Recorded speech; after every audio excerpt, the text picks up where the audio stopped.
This is We All Be, news-free Dixie for the 21st century. See how it works? Somewhere. Can you dig it? And so just want you to know. Man, I looked at that smile on your face just now. And the first time I ever wished I was a photographer to take that picture and let the world see that honesty and that integrity. And know some of the things I know, how you drive all over the country to chase us down. Chase us down. Okay? We move so fast. I don't know if you're married. I don't know if you're a family. I don't know if you're a wife. Okay? But when we get on here, we bosom friends. Anytime I see you, I stop whatever I'm doing. Hey, my man, how are you? Hey. Hey, man, what, that's, I owe that to you. It's an obligation that you have. How old are you? Oh, 36. So you don't have the right to do what 36 people do. You don't have the right to go to the dance or go to the party. You don't have a right to take that trip to Europe when I might need that plane fare to fly somebody else to feed my people that love me. Mm-hmm. You feed them. Oh, it's one thing being hungry from food. Right. There's another thing being hungry for information. That's right. And that's you the feeder. You got to be the farmer. You got to grow the crop. Huh? You got to till the grain. And at nighttime, when you hear something that sounds like water, you got to go see if the crop's going to be flooded. That's your job, man.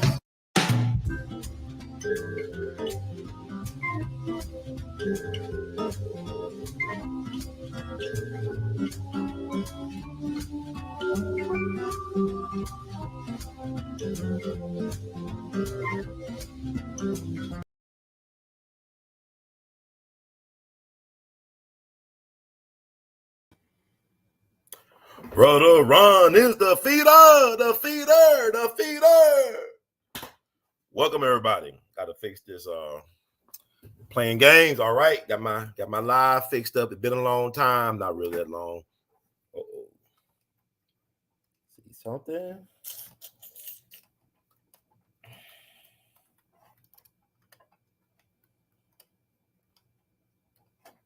Interesting.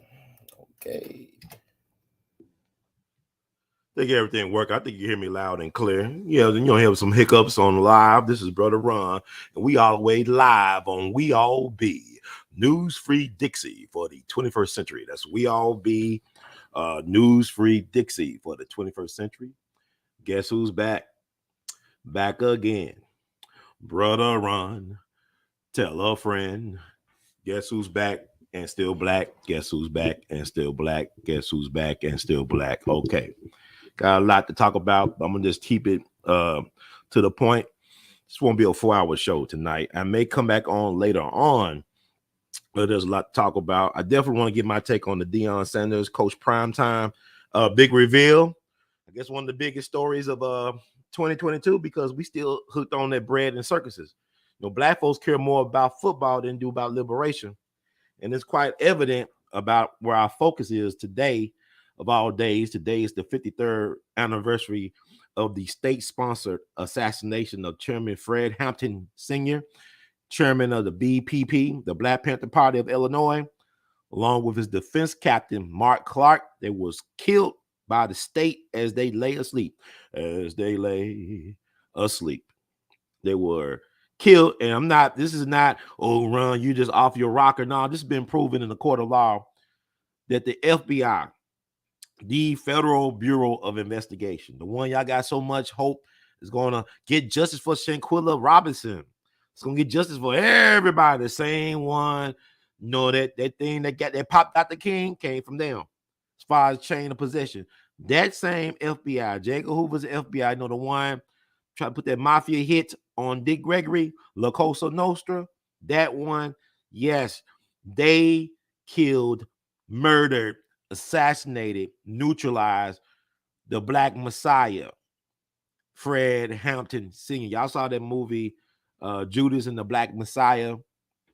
that won a couple of Oscars, or one Oscar for the brother, the African brother, the African brother played Fred Hampton. Really, Fred Hampton was just 21 years young. He was not in his 30s. Y'all keep on thinking Fred Hampton was young. He's 21. He was a baby. Mark Clark was just 22.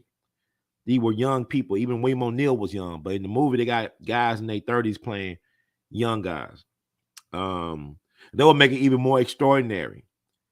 Because today, if Fred Hampton was around today, he'll be a rapper.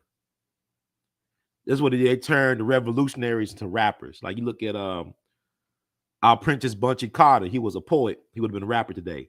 Been just like Nipsey Hussle. They call him the mayor of the ghetto out in L.A. They killed Bunchy Carter at UCLA along with John Huggins. The government did that too back in January of 1969. They started out the year 1969 with the neutralization of our Prentice Bunchy Carter and John Huggins at UCLA. John Huggins, I think he was from Connecticut. And they ended the year with the assassination and neutralization of Chairman Fred Hampton Sr. and John Huggins. And y'all talking about agents, right? Y'all talking about agents and all this crap. Y'all don't even have no thorough understanding of history from the last 60 years. Y'all worry about so an agent because he did an interview with some white girl, some off-white girl. You know, come on, man. Let's be a little bit more sophisticated than that, okay? William O'Neill was an agent provocateur. He was Fred Hampton's bodyguard, right? William O'Neill gave the floor plans to the FBI, the Federal Bureau of Investigation. They operated via the state attorney's office, the same state attorney's office that got R. Kelly doing football numbers that won Kim Fox. That same office over 50 years ago helped neutralize Fred Hampton. You know, Edward Hanrahan, whatever, Hanrahan. You know, I can't do these names. But he was the state's attorney. He was a political enemy of Fred Hampton. So you had the FBI, the Federal Bureau of Investigation, working with the state's attorney office, working with them, I guess we'll say the mayor's office and the police, because of chain of command. You don't think Gangsta Daily knew what's going on with the Fred Hampton thing? Gangsta Daily? See, if the world was fair, Larry Hoover and Jeff Fort could have been mayor of Chicago. Why not? That's a gangster town. City of big shoulders. Gang, gang, gang. That's a gang town. Gang, gang, gang, gang, gang, gang, gang, gang. But the biggest gang controls City Hall. Gang, gang. So if Mayor Daley could be gangster day, he could be mayor. Why not Jeff Fort and Larry Hoover? Because y'all don't know that, you know, Jeff Fort, at that time, he was functionally illiterate. But yet, that same year, 69, or I guess 68, he helped get Richard Milhouse Nixon elected as president. Richard Milhouse, another crook. Nixon elected president. From my understanding, he got invited to the White House for his, or to the inauguration ball, whatever. I don't know if there's an urban legend, but y'all also believe that Bill Cosby trying to buy NBC is an urban legend, even though there was a New York Times article that came out around the time he tried to buy NBC. This is why we cannot win if we think like this. It's like, if you accept whatever I say or anybody say on this platform, this is a suspect platform. You got to do your due diligence and do your own research and come to your own conclusions. Even when you read stuff, reading don't mean it's the actual factual truth. It's a perception. It's a perspective. It's an agenda, because it's not about the facts. It's about how people use the facts to tell a narrative. The problem is not the facts. It's how people utilize facts to tell a certain type of narrative. It's like how people can utilize the Bible to justify any and everything. You can use the Bible to justify slavery, genocide, everything, man. So, you know what's crazy about Fred Hampton is that y'all talking about agents and stuff. Government was watching Fred Hampton when he was a teenager. No, this man only lived to be 21 years old. Not even, he's a man child, basically. You're not even, your brain and mind is not even fully developed till you're 26. So this is a man child. So he was getting watched by the government when he was around 14.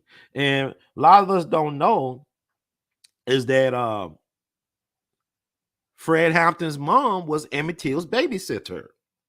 Fred Hampton's mom was Emmett Till's babysitter. Fred Hampton's mom was Emmett Till's babysitter. Okay? So Fred Hampton people from Louisiana. You know, Emmett Till folks were from Mississippi. Fred Hampton people from Louisiana. And they were neighbors, right? So imagine this woman being this black woman who babysitted Emmett Till, the face that launched the modern civil rights movement, right? A face, once you saw it, you could never forget. Once I saw Emmett Till's face when I was a little kid, I could never forget that face. Once Muhammad Ali, anybody, once Rosa Parks saw that face, that's what she was thinking about when she refused to remove herself from her seat on that bus. That what she was thinking about. And before I get any further, I just want to, it's a lot on my mind. People just don't understand. They don't. Want to dedicate this show tonight to a person I have not met in the flesh, but I met in spirit. I believe she's a kindred spirit, Sister Lauren Law Dog. She's been going through a lot of unfortunate things. Misfortunes been visiting her lately.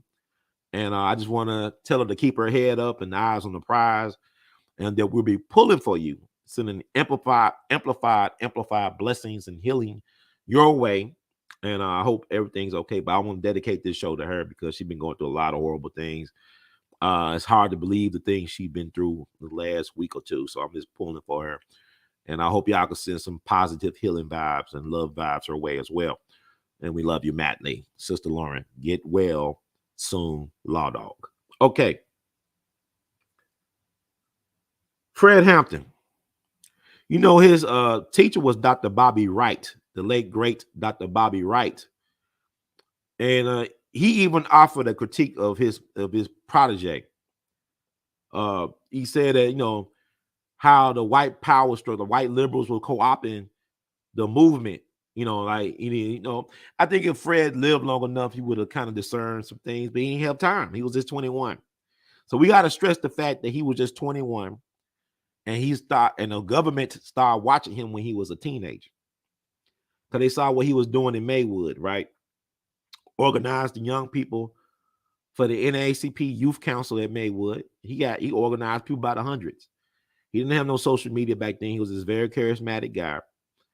And he wanted a swimming pool where blacks can go to as well, a decent swimming pool. And I believe they got his statue of him, of his likeness, at the community center in Maywood. I don't know. I've never been to Maywood, okay?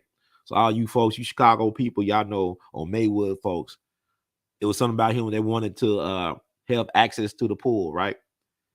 They were denied access or something like that. And, you know, years later, they got a statue in honor of him, I think, at that facility. But I'm not even focused on that. What I'm trying to say is that how is it that the government understand who we are, but we don't understand or understand who we are? That they knew to watch Dr. King's family before he was born.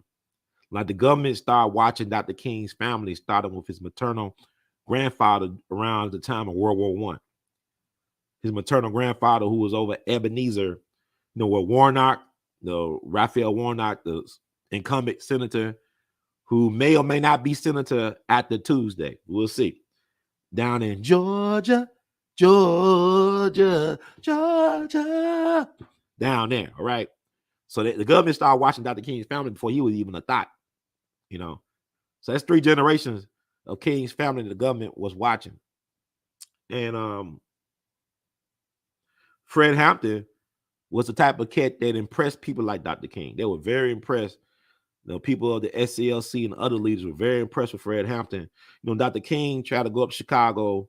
He tried to be in the movement up north, addressing the housing issue, like fair housing, tenant issue with black people. Ain't it crazy that, you know, the stuff that Dr. King did is still all too much relevant? If you think about the fact that there is no, Nobody's making minimum wage in any county in America can afford rent. You cannot afford rent working a minimum wage job in any county in America. Do you understand that? Y'all hear me? You cannot afford rent. If you just work in a minimum wage job, you cannot afford rent anywhere in America. Any county. I don't care if it's North Dakota or it's Montana or it's Georgia or anywhere. You can't afford rent. Think about that. The minimum wage really should be over $30. It should be over $30 an hour. Y'all talking about 15, 12, 50, 12. I don't know what minimum wage is. This is a joke. It's a joke. Life has no meaning unless it's to be exploited for a small group of people's profit. So we still dealing with same stuff that Fred Hampton, Senior, and Dr. King, all them were dealing back in the 60s. As far as the housing situation is concerned. But Dr. King got ran out of Chicago, right? I mean, for the most part, they threw a brick at his head and all this stuff. This is well documented. And like Dr. King, I think Dr. King said he had more of a rough time in a place like Chicago than he did in Philadelphia, Mississippi. And Philadelphia, Mississippi is where them 3 civil rights workers, them 2 Jews, Andrew Goodman and Mickey Swerner, and then 1 black dude, James Chaney, got lynched. They got kidnapped and lynched by the Klan and the police.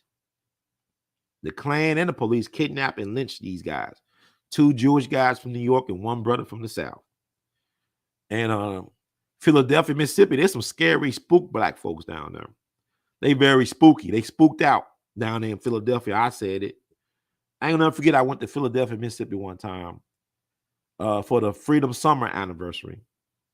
Like normally, it's a group of civil rights veterans, they will organize like a get-together around the anniversary of the kidnapping and murder or lynching of Swerner, Chaney, and Goodman. And I went to a couple of these gatherings down in outside of Philadelphia. I want to say it was Meridian, in that area. It was on some land that they were known to gather doing this Freedom Summer thing. And I remember, I ain't gonna forget, my mom and I, we was looking for the church in Philadelphia where they're supposed to be an event. Oh, they were gonna like meet there and do a caravan to the place out in the country where they was gonna do the picnic and the get together and the remembrance and stuff like that. And this is the church where out there Swerner and Goodman, Swerner and Chaney. I think Goodman he just came down to Mississippi when they killed him. Andrew Goodman just came down to Mississippi because they did a lot of activist training for Freedom Summer in Oxford, Ohio. So I don't think Andrew Goodman was down here that long before they killed him. But Mickey Swerner was well known. He was down here for a minute. I want to say for a couple of years. I think he even worked with Medgar Evers at one point. He was down here. He was known by the Klan as Goatee. Because back in those days, guys didn't wear beards and stuff, mustaches down in the South. They were clean shaven, white guys. They were clean shaven. They didn't wear a lot of facial hair. So he stood out, not because he was just Jewish, but because he wore a goatee. So that was they called him Goatee. The Klan recognized that's Goatee. That's Goatee, you know. So they got a memorial tombstone at this church with their likeness on the tombstone. And I believe this is a church where they used to meet at in Philadelphia. So we was down in Philadelphia looking for that church. I ain't gonna never forget. I had stopped my car, asked a brother, a black man, an elder black man, about how to get to this church. Now, this is not Philadelphia, Pennsylvania. This is Philadelphia, Mississippi, a small town. This is not Philadelphia, Pennsylvania, right? So I stopped my car to ask this black dude, about middle-aged black guy. I said, you know what so-and-so church at? Oh, no, I don't have no idea what that church at. Oh, no, I don't know what it is. I said, okay, are you from here? He said, yeah, I'm from here. I said, how long you been down here? Since 1967. Okay. Let you know what time. These folks are spooked out down in Philadelphia to this day. Some spooky black folks, man. They spooked out down there. But Dr. King said Chicago was worse than Philadelphia, Mississippi, I think. If I'm not mistaken. I could be wrong. Y'all could quote me. People love correct me. But we also have the anniversary coming up of the Watergate plane crash on December 8th, I think 1972. Is that the 50th anniversary? Did that happen in 1972? So you got that coming up. You know, Michelle Clark was on that plane. She was one of the first black TV female news correspondents. She was one of the first, and she was on that plane crash, the Watergate plane crash. I think it happened December 8th, 1972. I'm going to check. Okay, it was 1972. Yep, December 8th. See, these dates mean something. Dates mean something. Like it was December 8th, 1972. Michelle Clark, her family got ran out of Cicero, Illinois, which is outside of Chicago. You had several thousand white people trying to kill, lynch a small, beautiful black family. They got ran out of Cicero. They had to leave everything behind, even a piano. I think they had a piano in their home, and they had to leave that behind. And the governor, A.L.L, Stevenson, I think at the time, had to call in the National Guard. So you had several thousand white people trying to kill a small, beautiful black family. And Michelle Clark was a proud member of that family, and she died on that plane crash. From my understanding, she was supposed to interview Dorothy Hunt, who was on the plane. That's E.H. Hunt's wife, the CIA spook, prolific novelist, spy thriller novelist, and also infamous figure in the JFK assassination and the Watergate. He was one of the Watergate plumbers. He helped organize the so-called Watergate plumbers in the Watergate break-in at the office complex, whatever. So she was on a plane with them. She died with her. And Dorothy Hunt allegedly had like $2 million in traveler checks or something like that on her person. And the first people to the scene was your favorite folks I like to call the FBI, the Federal Bureau of Investigation, black folks' best friend. The Federal Bureau of Investigation were the first responders on the scene. So whatever's here in that suitcase, it disappeared with them, I guess. The feds is watching, right? So this is Chicago, right? Chicago, that's all in town. That's United Airlines Flight 553. United Airlines Flight 553 that went down December 8th, 1972. In Chicago, that's all in town. Okay? Chicago, I'll show you around. Look up Sherman Skolnick. That's Skolnick. Sherman Skolnick was a famous, I want to say he was a private investigator or investigative journalist. He uncovered a lot of information around the Watergate plane crash. He's from Chicago. He passed on. But he also got some interesting information on the JFK Jr. plane crash. Stuff they want to suppress. See, I live in a strange country. Y'all are like, see, white folks weird and black folks weird. Oh, innocence was lost November 22nd, 1963. Innocence was lost November 22nd, 1963. Innocence was lost November 22nd, 1963. You know, black folks caught a lot of hell before November 22nd, 1963. Black folks caught a lot of hell before November 22nd, 1963. Black folks caught a lot of hell in this country before November 22nd, 1963. Okay. I know that's the real nightmare on Elm Street. You know, they blew up JFK's head on a street called Elm Street. So you think about Freddy Krueger, that's the real nightmare on Elm Street, right? But here's the thing. Isn't the Kennedy family, the Kennedy name, one of the 13 families of the Illuminati? Isn't that Kennedy name one of the 13 families of the Illuminati? Is the Kennedy name a part of the 13 families of the Illuminati? This is a simple Google search. I'm gonna let you figure that out. But here's the thing. You know, stuff happens when you tend to bite the hand that feeds you. When you show your ungratefulness by biting the hand that feeds you, that hand may come back to choke you out. You understand what I'm saying? That hand may come back to choke you. See, the problem with the Kennedys is the issue of hypocrisy. You say you for civil rights, but yet you okay spying on Dr. King. It was Bobby Kennedy, Robert Kennedy, the brother's best friend, the attorney general of the United States. He allowed J. Edgar Hoover to wiretap Dr. King and other civil rights leaders. Kennedy's did that. Robert Kennedy did that. He allowed that. He was well aware that their civil rights and liberties and whatever were being violated. He okayed that. That's the top law enforcement officer in the land.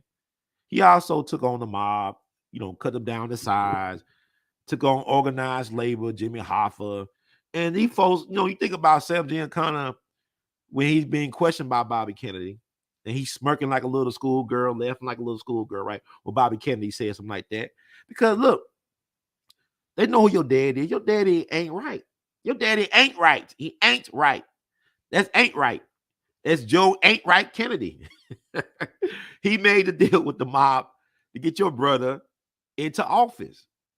They rigged the West Virginia Democratic primary. I think Hubert Humphrey was going to win that, maybe, perhaps, but JFK won because the mob helped rig their primary. Also, you got to remember that Richard Nixon probably did win in 1960.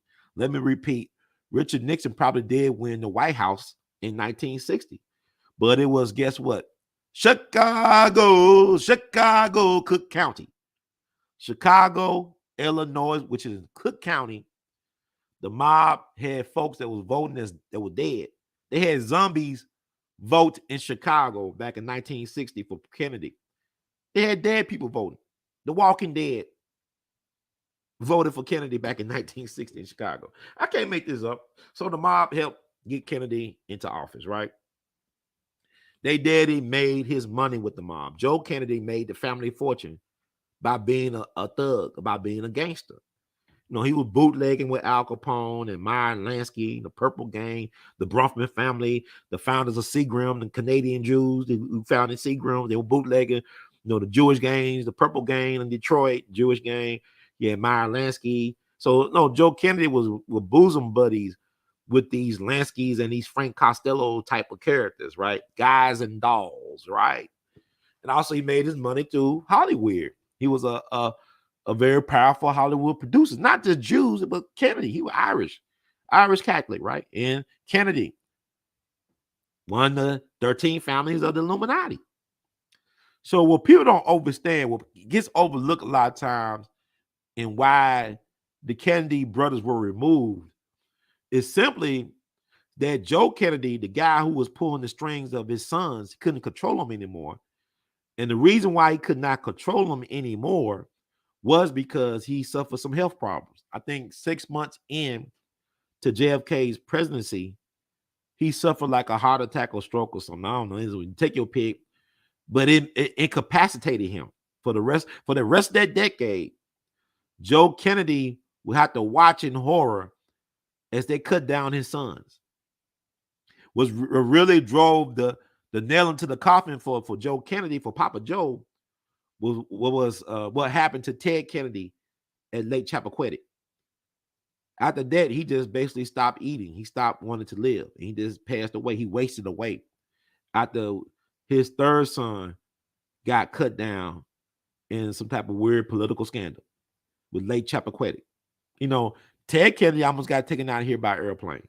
The eldest Kennedy son, he was flying a World War II mission and got blown up over whatever, Europe or whatever. He didn't have to fly the mission, but he volunteered to do that. So there's something about Kennedys and these planes. Even one of the Kennedy sisters got killed in a plane crash back in the 40s, I think. I think it was in the late 40s with her husband, I believe. I'm just saying, I ain't going to look at all this stuff up because in my mind, I like looking stuff and research. I just get all lost in the sauce. I'm going to let y'all do that. I just throw something out there. Y'all can look it up later and verify. You even post in the comments. I'm not doing that right now. There's too much going on.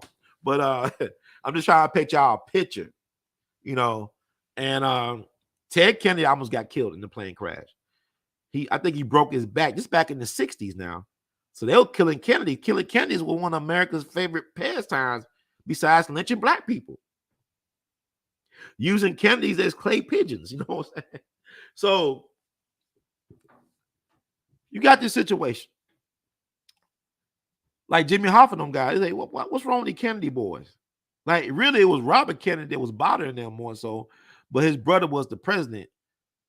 You know, his brother controlled the leash that held Bobby on. He held Bobby on a leash, but he put him in that position to be an attack dog. You know, so they was biting the hand that fed them. So enough. Then they angered the intelligence people, not providing the coverage for the Bay of Pigs invasion. No, really, Kennedy did not approve of that invasion to begin with. It happened under the Eisenhower administration, right?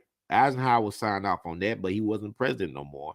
You know, Eisenhower was weird to me because he did that speech about beware of the military industry complex, but he benefited from that.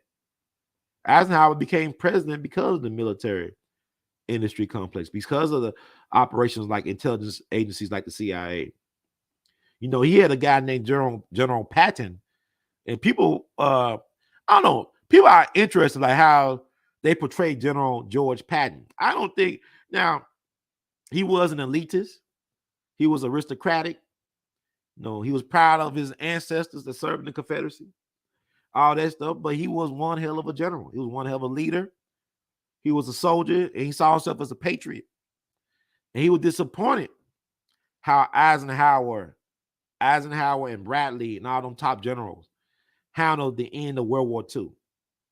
He saw the Cold War was coming before there was a Cold War. He told Eisenhower, you should let me take Berlin. You should let me take Prussia and all these places because the Soviets are murdering people. They slaughtering the people. The Red Army is getting revenge, retribution, and payback on them. Retaliation, revenge, retribution, and payback. Was it an album that Dash Dillinger did? Something like retaliation, revenge, get back, payback, whatever. That's what they were doing. The Red Army was slaughtering people. Like the Germans wanted to surrender to the Allied forces versus Germany. Versus Russia. I think 75% of the German POWs captured by Russia, they end up dying. 98% of the German prisoners of war kept by the Allied forces, they live. Matter of fact, America gave them jobs and promotions. Look up Operation Paperclip, because y'all go crazy over the Ye stuff. Ye is not a problem. Ye is really a godsend because it's forcing y'all to really do y'all own homework. Did Hitler invent microphones? Did he invent TV? What other things that Hitler did that they want you to know about? Because everybody got a good and bad to him. And all you so-called Christians, y'all supposed to love everybody. But you black folks, y'all love people like Carolyn Bryant Dunham. Y'all, we love people that do us wrong. We love Jerry Jones. Lord, how mercy we love him. I don't have no problem with Jerry Jones, by the way. On the record, I have no problem. He was a product of his time. If you know anything about Arkansas history, that's not even worse. That's not even the worst thing that could happen, right? It's not even the worst thing. Matter of fact, come on this rant. I think I'm gonna give myself 2 hours to get through this, right? Let me play the worst thing that happened, right? One of the worst things. This guy named L. Alex Wilson. I'm gonna give y'all some history today. Let's talk about L. Alex Wilson right quick. Before we get to that, Baba Dick Gregory speaking on the grave about his thoughts about Fred Hampton. I had a chance to ask Baba Dick Gregory about Fred Hampton, his thoughts, because you know that he said that he implied that Huey P. Newton and Eldridge Cleaver, other Black Panthers, were agents, right? Dick Gregory said they were agents, and you know you can take it for what you want. You know, was interested by Huey. You know, he spent time in prison. He was facing death penalty for allegedly killing that cop in Oakland. And so he was, you don't know what they did to him in prison as far as like mind control. I know Bobby talked about he had Huey had a drug abuse or had a drug issue before he became a Panther. He had issues with drugs and stuff like that. You also got to think about the fact that Elaine Brown was close to Huey P. Elaine was the only woman president or leader. It's like in the office, I think they call her the president of the Black Panther Party. Look up her book, her autobiography called A Taste of Power. And a lot of people were suspect. Some of the Panthers, like Bobby Seale and some others, were suspect about Elaine being an agent provocateur. You know, she talked about in her autobiography, A Taste of Power, how her handler, boyfriend, whatever, was J. Richard Kennedy. And we talked about J. Richard Kennedy a couple of times on this show. J. Richard Kennedy was at one point Harry Belafonte's manager, business manager. He also wasn't some type of government guy. He was like a MK Ultra guy, right? He helped train Elaine Brown. I think they had a romantic relationship. He helped train Elaine Brown. You know, Elaine Brown was a singer too back in the day. I think she had a contract with Motown.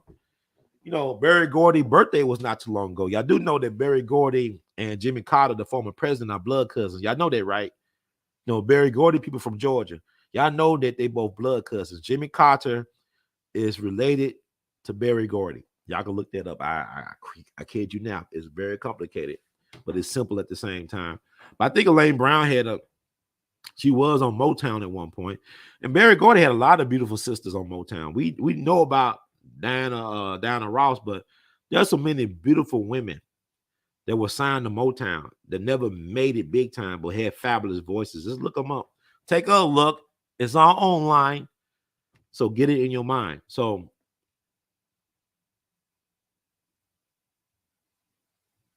what happened at UCLA back in January of '69 that got Bunchy Carter and John Huggins killed? A lot of people blame the US organization. Now we know this is December. Do you remember that time in December? I know it's September, but I'm just doing that. But Kwanzaa's coming up, right? And it's problematic for a lot of so-called woke conscious people to celebrate Kwanzaa because of the founder or alleged founder, Malenga Karenga, Ron Karenga, his involvement being a so-called agent provocateur for the government. A lot of people blame the US organization for the deaths of Bunchy Carter. Our Prentice Bunchy Carter, and John Huggins. But my understanding from one perspective is the reason why them brothers got killed, because a lot of times the narrative is that the US organization were fighting the Panthers over control of who going to control the Black Studies department at UCLA. That's the so-called official, unofficial story. There was a fight over who was going to control the newly formed Black Studies department at UCLA for African. They ain't say African American, but I think they say Black, okay, Negro Studies, whatever. But what happened was that I think Elaine claimed that some of the US brothers disrespected her. They put their hands on her, somebody slapped her or something like that, and that will cause the set it off allegedly. So I know I had Judge Joe Brown on the show a couple of times. I try to bring that issue. You know how Judge is. Oh, Judge Lane's cool and all that. That's cool. Okay, that's cool. But I'm just looking at what she said in her book about her being connected to this guy named J. Richard Kennedy, who was a well-known guy that was working with the government, doing all types of mind games, MK Ultra type of stuff. And guess who his business partner was? Stanley Levison. These are both Jewish men taking a part in the Black struggle, the Black liberation struggle, for whatever means. Stanley Levison was Dr. King's brain. Because you know how they say, they say Karl Rove was George W. Bush's brain. Well, Stanley Levison was one of his closest advisors. Stanley Levison was a lawyer, a Jewish lawyer, but his business partner at one point was J. Richard Kennedy. So, both happen to be Jewish. They don't mean anything. I'm just saying. Because, you're going to talk about the civil rights movement. Y'all want to talk about, I talked about the good Jews, Mickey Swerner, Michael Swerner. He was a good Jew. Andrew Goodman was a good Jew. They both died for a righteous cause. Then you had other Jews that were not so good how they treated our people. And it is what it is. You know what I'm saying? This is not about hate. This is about knowledge. This is about enlightenment. I'm not talking about no hate. Matter of fact, but let me play what Dick Ricker said about Fred Hampton. Then I'm going to get back to it. Jesus. And I'm talking about Ye too. No, I ain't forget about Ye. Okay. This is We All Be News Free Dixie for the 21st century. That's News Free Dixie for the 21st century.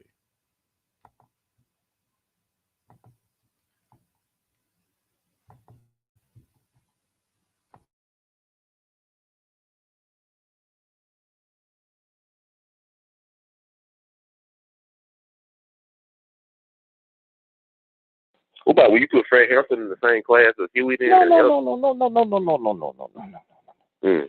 See, you just violated me. You should ask me, where do I put Fred Hampton? Don't say you put Fred Hampton. That's a violation. Yes, sir. Fred Hampton was killed because he wasn't talking about killing the white racist police. Fred Hampton said, look, when a black child goes to school at 5, that's the first time that child is tested for lead poisoning. He's had it all his life. So they started testing young black children for lead poisoning at 2 years old. They had a food program for black babies. That's what he got killed for.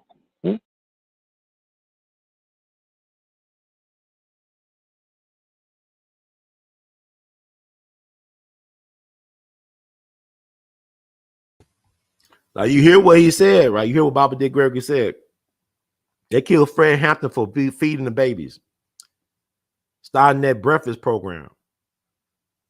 See, the Panthers did a lot of great things for humanity, not just for black people, but they understood that if you do right by black people, that is the blueprint for everybody else to get theirs. You understand? It's like when you got people that want to deny black men our respect. You got folks like some so-called black feminists, feminazis, whatever. They'll say so. The black man, you listen to Future rap and they don't want to vote. They won't do. We say no voting, no fucking, no fucking. Right now, I'm not getting none anyway. So that's not the point. The point is, if it was for black men fighting, it was for the U.S. colored troops or the Buffalo Soldiers, whatever, fighting, nobody outside of white men would have the right to the franchise. Even the white women suffragists, disrespectful. The Susie B. Anthony's, all of them very disrespectful towards the black man who fought and died to not only free themselves, but everybody else got free off of black people sacrifice, black men sacrifice. So to disrespect brothers now is an insult because we need all hands on deck. We need black man, woman, and child on one page. If you look at the civil rights movement, if you're really honest with yourself, our biggest victories came not because we had help from white liberal friends or school kids, white school kids. It came when black man, woman, and child were on the same page. You look at the Montgomery bus boycott, it's when the black family got on the same page. That's when we had our greatest breakthroughs. And then Dr. King, towards the end, realized we integrated to a burning house. Then he said, let us be like firemen and put the fire out. Since we here, let us don't put the fire out. Don't y'all know that the first group of people that were used in this country to put out forest fires were black men? Buffalo Soldiers were the first group of people to be used to put out forest fires. The government used Buffalo Soldiers, black soldiers, to put out forest fires out in the West. Black folks, we always doing stuff. They won't talk about Smokey the Bear. No, Smokey the Buffalo Soldier. It wasn't Smokey the Bear. It was Smokey the Buffalo Soldier that helped put out them forest fires when white folks, well, nature started them, right? So put respect on black man's name. Y'all keep on, because this country ain't gonna never be what it can be if it's without. Look at the black hetero man sacrifices. Look at Fred Hampton, Mark Clark, Medgar Evers, Malcolm X, Dr. King. These are black hetero men who were family oriented. You know, Fred Hampton had Fred Jr. on the way. Mark Clark, he was just 22, came from a large, beautiful family. We had interviewed one of Mark Clark's sister. She did a book in honor of her brother, and we interviewed her a year or so ago. I mean, everything is going by real fast these last 2 years. So it had to be a year ago. We interviewed Mark Clark's sister, beautiful sister, about the legacy of her brother. But you got black hetero men are a threat to this system. See, James Baldwin wasn't a threat. I love James Baldwin, but he was not a reproductive threat. They allow him to live because he wasn't a threat. It's like Michael Evans off of Good Times. Oh, when he say radical, profound things, oh, it's so cute. Look at Michael, so cute. His light-skinned self. He's so cute. If James, with the receding hairline, said what Michael with the nice little afro and the light skin said, oh, it'll be over. That's why they had to get rid of James. Damn, James. Got to go. But it's cute when Michael Evans, when a non-threatening black person says stuff, it's cute. But we still got this thing, there's no disrespect. I was at a club on Beale Street, some great music, right? Met this couple. One of the couple, man, they from the East Coast. One of them, hell of a saxophone player, played the violin. It was incredible to hear this person playing the saxophone and the violin. And she was with this blues group. They did a phenomenal job. And so I started talking to her, or I started talking to the person. Let me say person, and the person's significant other. And I thought about it afterwards that maybe this person I was talking to, I thought was a man's actual woman, but looks like a man. I don't know. I was confused, but it didn't bother me because, like, what they said, like, well, we marched in the Pride Parade up in New York City a couple years back. That didn't bother me at all. And so I know I exchanged my information, took a picture, but I was thinking to myself, saying, I assumed there was a he. That could have been a she. But it doesn't bother me because, like, they happy to go. They traveling the country in their RV and all this stuff. They doing gigs, impromptu gigs. That's an amazing life to lead. So I applaud them for their love. I applaud them for having the courage to live their true, authentic selves and to go out there and do their thing. That don't bother me. I think people are weird about us as black people. They assume that black people, that we care about people's sexuality as much as the so-called y'all. I didn't call white society dominant society. It's just, the white folk stuff.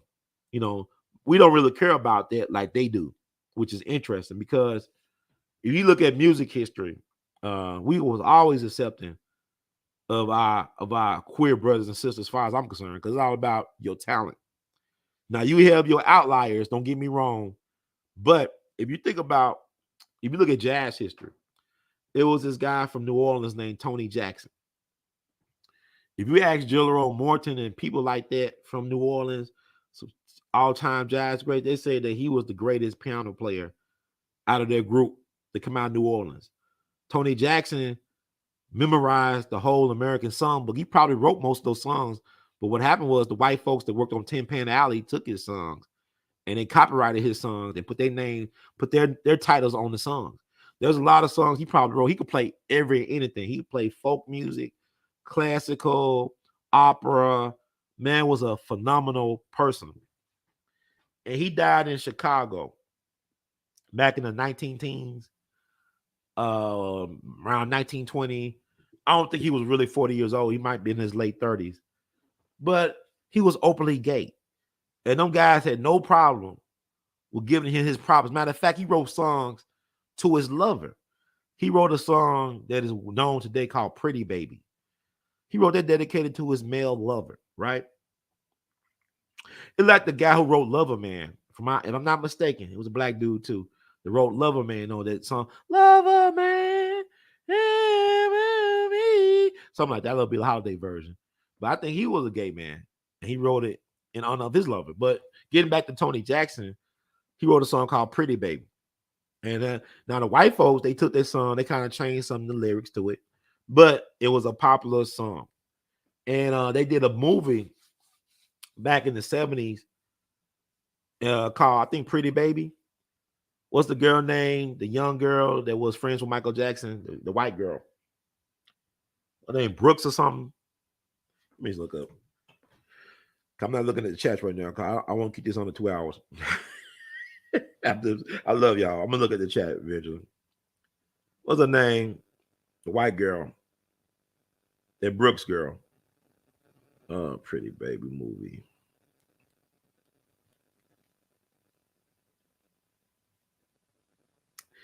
The movie came out. Brooke Shields, yeah.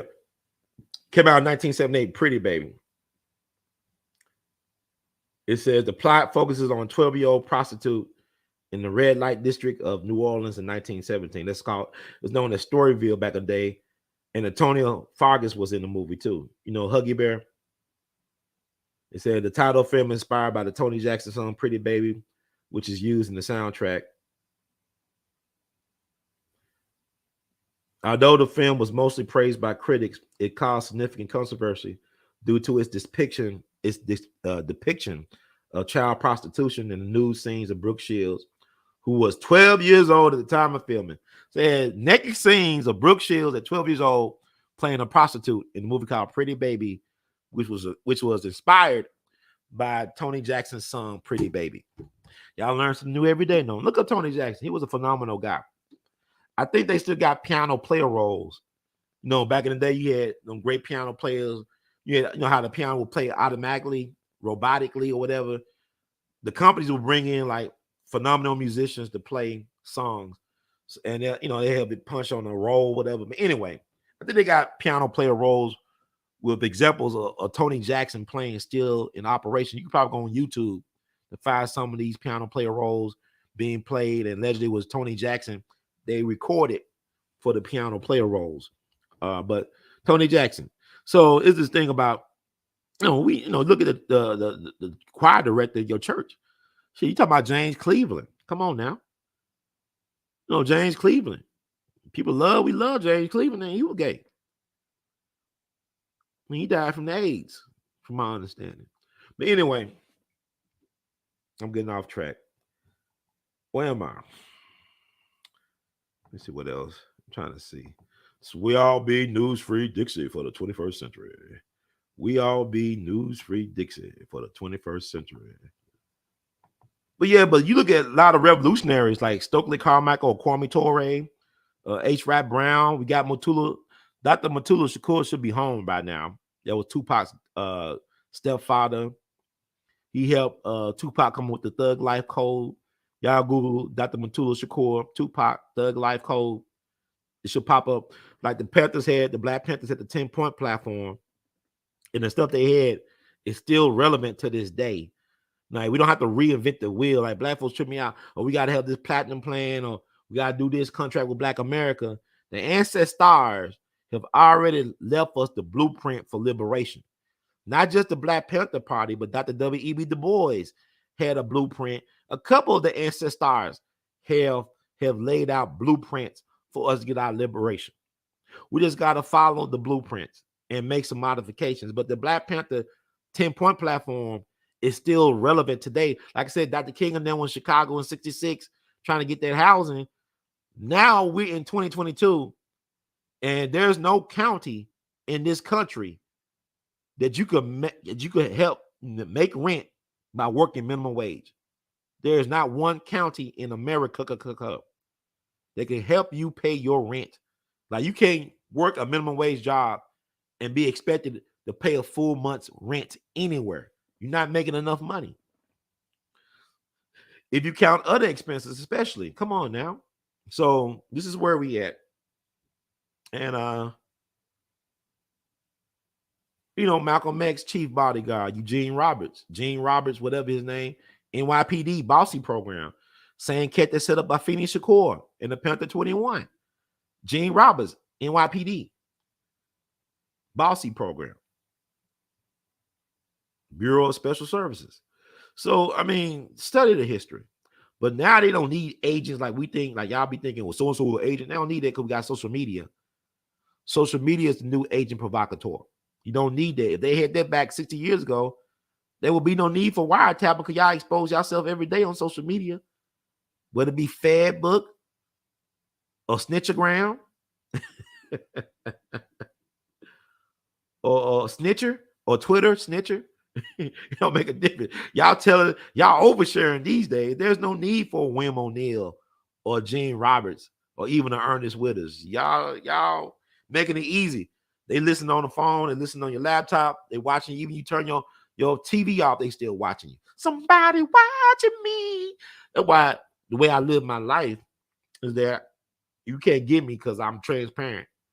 Like, I'm on here. It's easy to get access to me. And I still don't trust a lot of y'all in terms of like trust, like intimacy, whatever. It's like what Dave Chappelle said, you may look good enough like a James Bond girl. You good enough to smash, but not good enough to trust. So I look at people, man, I don't know. People kind of weird to me now because, like, people call me and stuff, and they will run around. How you doing? We just checking up on you. And I got so and so on the phone. He's been listening, or she been listening to you for a long, long time, and they just want to say hello. I said I could have said hello before this. Ain't like I'm that hard to connect with. Hell, all my contact information out there. But yeah, it's the times we live in.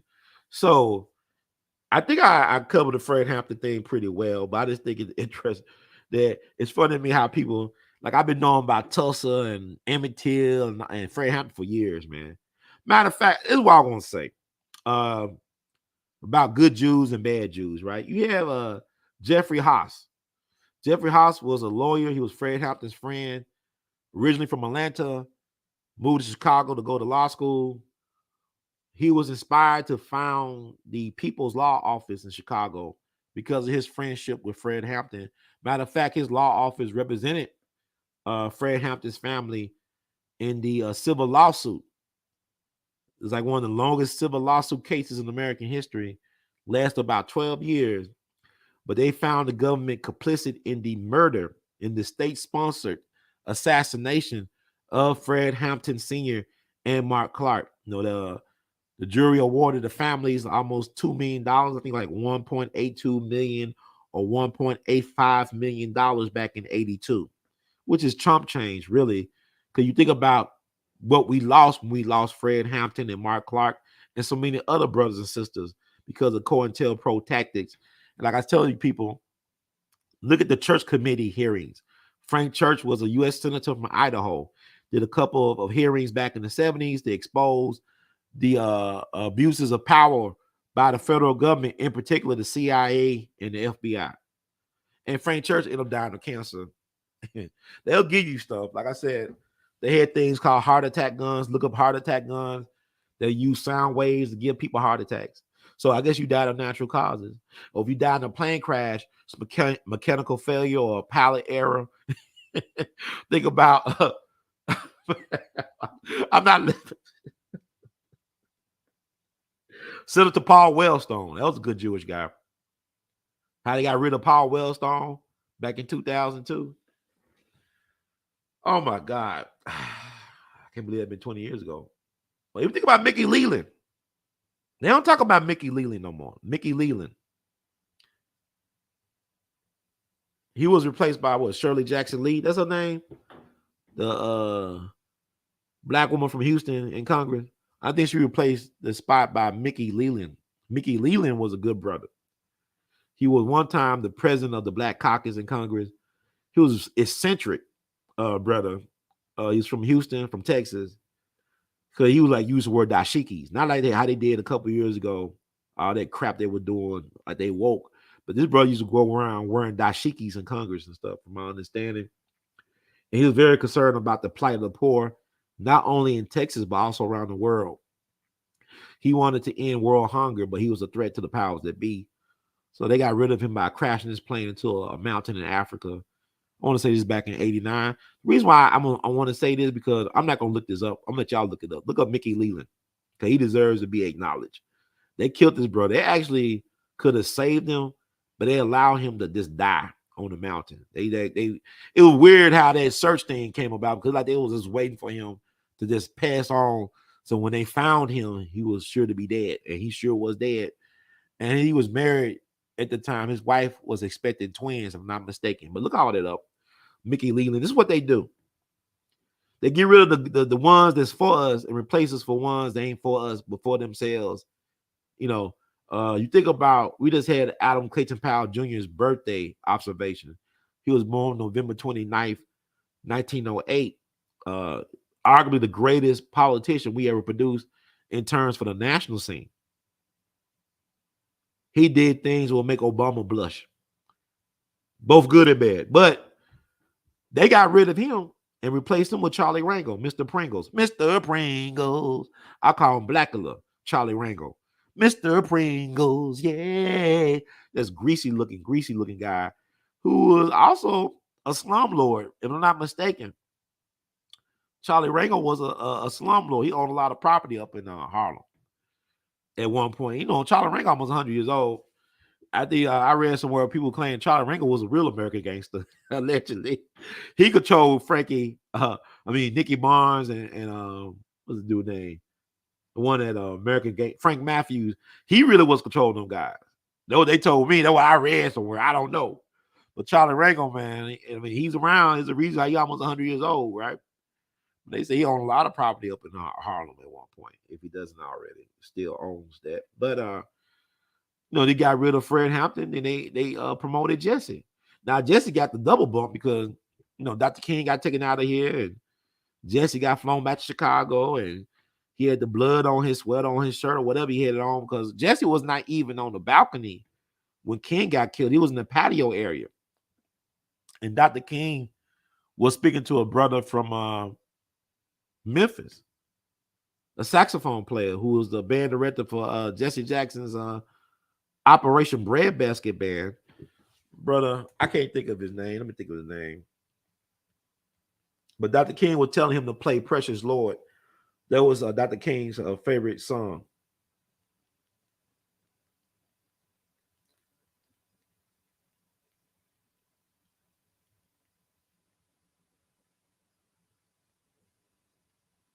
Dr. King. I'm trying to look at the guy's name. Sometimes I get brain fog. I guess you get older and other stuff going on. Yeah, Ben Branch. Dr. Ben Branch was the last person allegedly Dr. King spoke to. And, he bent over the balcony and said, hey, I want you to pray Precious Lord real nice. And they shot him in the face. And that was that. December 8th also marks the anniversary of the U.S. Civil Court finding Dr. King that was finding U.S. government was complicit in the assassination of Dr. King. That happened on December 8th, 1999.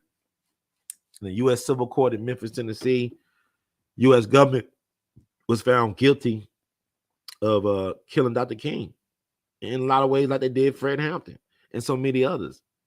But he used the court of law as the official record, so, it's civil court. But OJ won, in criminal court, whatever, and he lost in civil court, and people still go by the civil court. Oh, he's guilty, I never believe OJ did it, and that's another, I'm not gonna get to it now, but they could never convince me that OJ did that to Nicole and Ron Goldman. There's so much stuff involved with that crap, but we don't do our due diligence.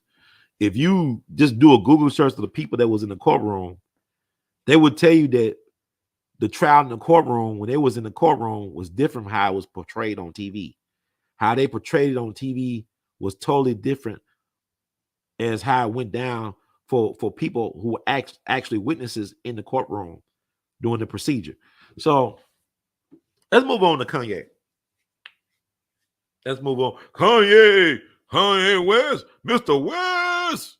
Do do do do do do do do do do. Don't look any further. So we're gonna talk about Yeezy or Ye, and I want to talk about this. Like I've been looking at other people's stuff, and black folk, we gotta understand that regardless if you are quiet or you are compliant or obedient, them folks still gonna get you. I'm going to get you. It's still gonna come for you. See, if you don't study history, you won't know that. Did you know about people in Tulsa was minding their own business. Black Wall Street, they wasn't bothering the white folks. They would take care of their own stuff. And the white folks said, no, we still gonna get you. People in Atlanta, Arkansas, back in September 30th, 1919, was at a black church meeting to form a union for sharecroppers. The sharecroppers said, all we want to do is form a union to protect our business interests because we're tired of being exploited by the white businessman who control the market. You had white folks, a police officer and a person that worked for the railroad, come to the church and start disrespecting the people at the church, shooting at the church. The church, the black people hired security. Security shot back at the white folks in the car, killing the railroad man from I think Missouri Pacific Railroad, I'm not mistaken. The white man, the deputy, whatever, the police officer, he survived and went back to town and said the Negroes having an insurrection. Now they were doing a meeting at a church about organizing a union to protect their black economic interests. And that started the A.L.L race massacre. You're not even safe in church having history or his story Proved that time and time again. 16th Street Baptist Church bombing in Birmingham, Alabama. Mother Emanuel, June of 2015, down in Charleston, South Carolina. You had them church burnings back in the 90s, burning the black churches. We're not even safe in church. Y'all talking about Ye is the problem. Ye is not a problem. Ye is part of the solution. It's not about him being president. It's about transparency. We need, if this is the age of Aquarius, bring out the transparency. Heighten the contradictions. That's what the Panther Party was about, heightening the contradictions. And let the people decide. It's like Ye said he loved Hitler. Well, he likes Hitler. He loves or likes the Nazis. He ain't the only one. Our government proved that. Operation Paperclip. You brought those Nazis over here. You brought the Nazis over here to work in intelligence, the space program, and other areas, in other industries. See, a lot of y'all hate history. Y'all don't like to do no research or nothing. I'll make it simple because y'all like entertainment. Y'all like, we call it bread and circuses. Look at the ending of Inglourious Bastards, the Quentin Tarantino movie about them Jewish American soldiers getting revenge against Hitler and stuff like that. You know, he had Brad Pitt, and you had that Nazi guy, the Nazi, played brilliantly by the guy who won for Django. You know, he's a German actor. He won for Django and Inglourious Bastard, what? Christoph Waltz or something like that. Man, what's the guy's name? But anyway, Brad Pitt, he said they had to let that guy go, even though he was the biggest troublemaker, right? He was, you know, he raised a lot of hell and got a lot of people killed, got a lot of good people killed, right? And Brad Pitt couldn't touch him. They said, yeah, you can't, he's part of us. We got him for our CIA. You know, he's coming to America. He got his passport. He coming with Uncle Sam. Uncle Sam wants him. But what Brad Pitt made sure he did, so the guy will never forget who he really is, or nobody else will forget who he is, he carved that swastika in his forehead. With his knife, he carved that swastika. So that's Operation Paperclip, where the U.S. government brought over the Nazis. It's like the government's weird because I tell you about General Patton, George Patton. He died crazy. This type of weird car accident in December over there. He was paralyzed from the neck down, so he wouldn't, you know, I guess he died. But a lot of people think he was murdered. It was foul play. But Patton was pushing for them to utilize German prisoners of war as soldiers to fight the Red Army, to fight the Soviets. And Eisenhower and them said, we just got rid of Hitler. We're not interested in fighting the Soviets, right? So they let the Soviets have almost all of Eastern Europe. And Patton and them could have got that and kept them. He could have stopped the Cold War right then and there, but he was too much ahead of the curve. He understood what was at stake because he was a student of history. And they didn't understand it because, I mean, Eisenhower had political aspirations to run for president. He didn't tell a lot of people that probably, but, you know, George Patton, he kept a diary. He was a very interesting guy. He said, well, Eisenhower wants to be president because he's making moves like a politician. And these politicians are selling out the American people, but he wants to be president. That's why he's acting like this. Because, you know, I mean, as a general, it's like that. And Eisenhower didn't have any wartime experience. He was like, not to disrespect Eisenhower, but he was like a desk jockey, but he was a killer. You talking about Obama was a drone ranger, Eisenhower was a killer too. He was a killer, but he was operating behind that desk in the strategy room. But George Patton was on the front lines with the men. Bullets whizzing at him and everything. So he saw it differently. He was right. Because the American government was compromised. Because what people don't understand about Joseph McCarthy and all them guys, there were communists and people, there were Soviet agents in our government. A lot of them was in the Democratic Party. They were in the government, but it's the way you go about it, because that's the problem with a lot of us is it ain't what you do, is the way that you do it. See, some of y'all agree with some of the stuff that Trump did, but y'all don't like the way how he did it.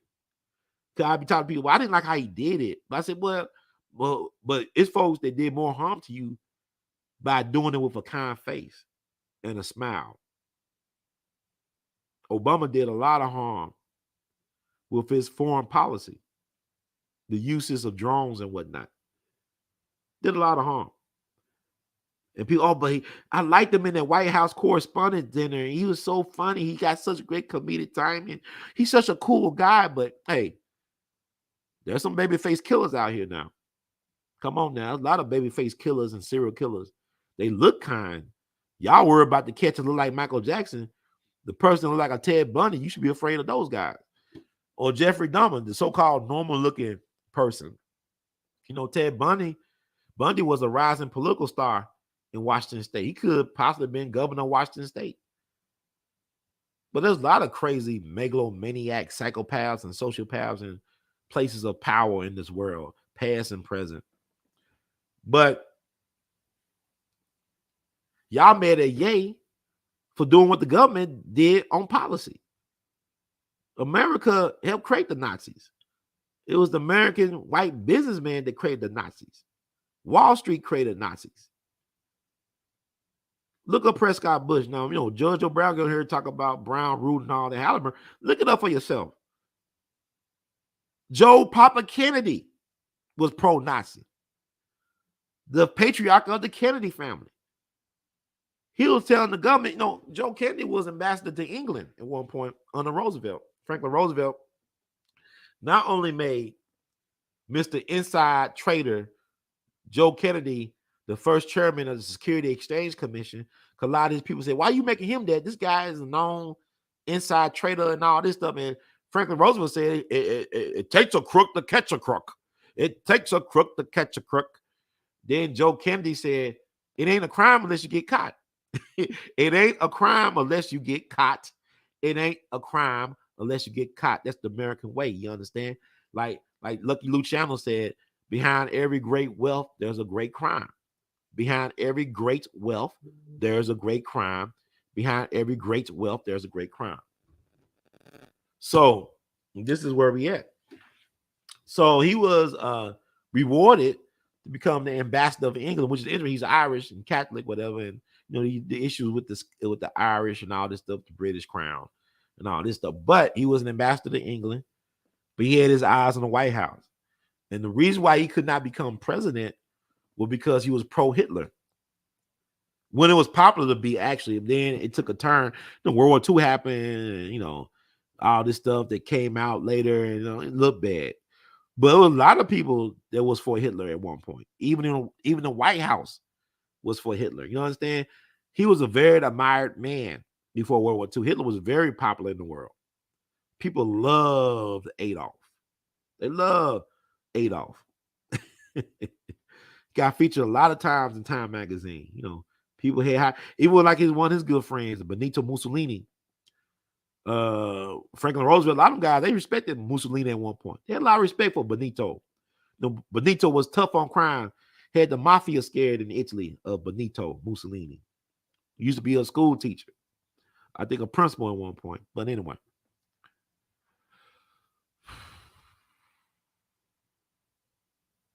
It's interesting.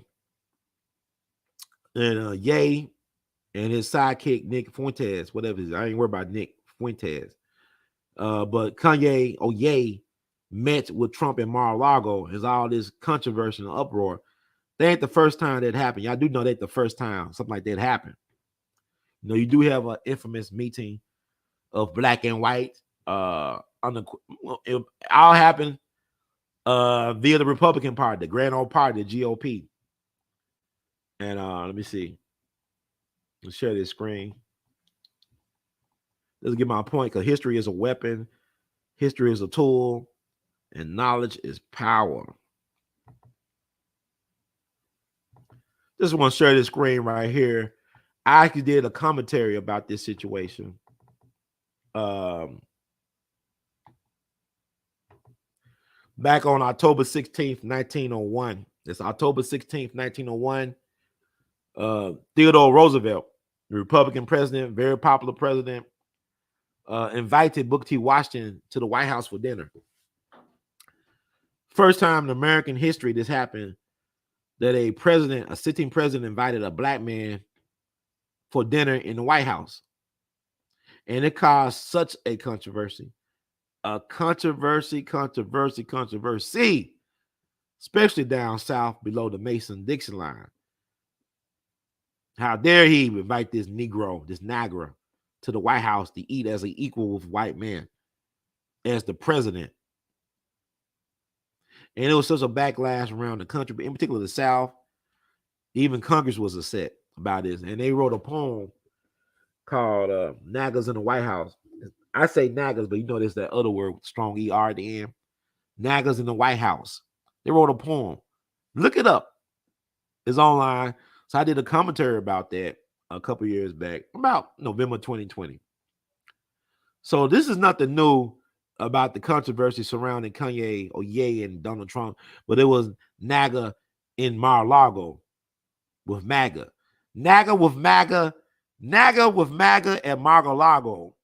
MAGA or NAGA with MAGA at Mar-a-Lago. That could be a song. I'm surprised Kanye ain't made a song about that yet.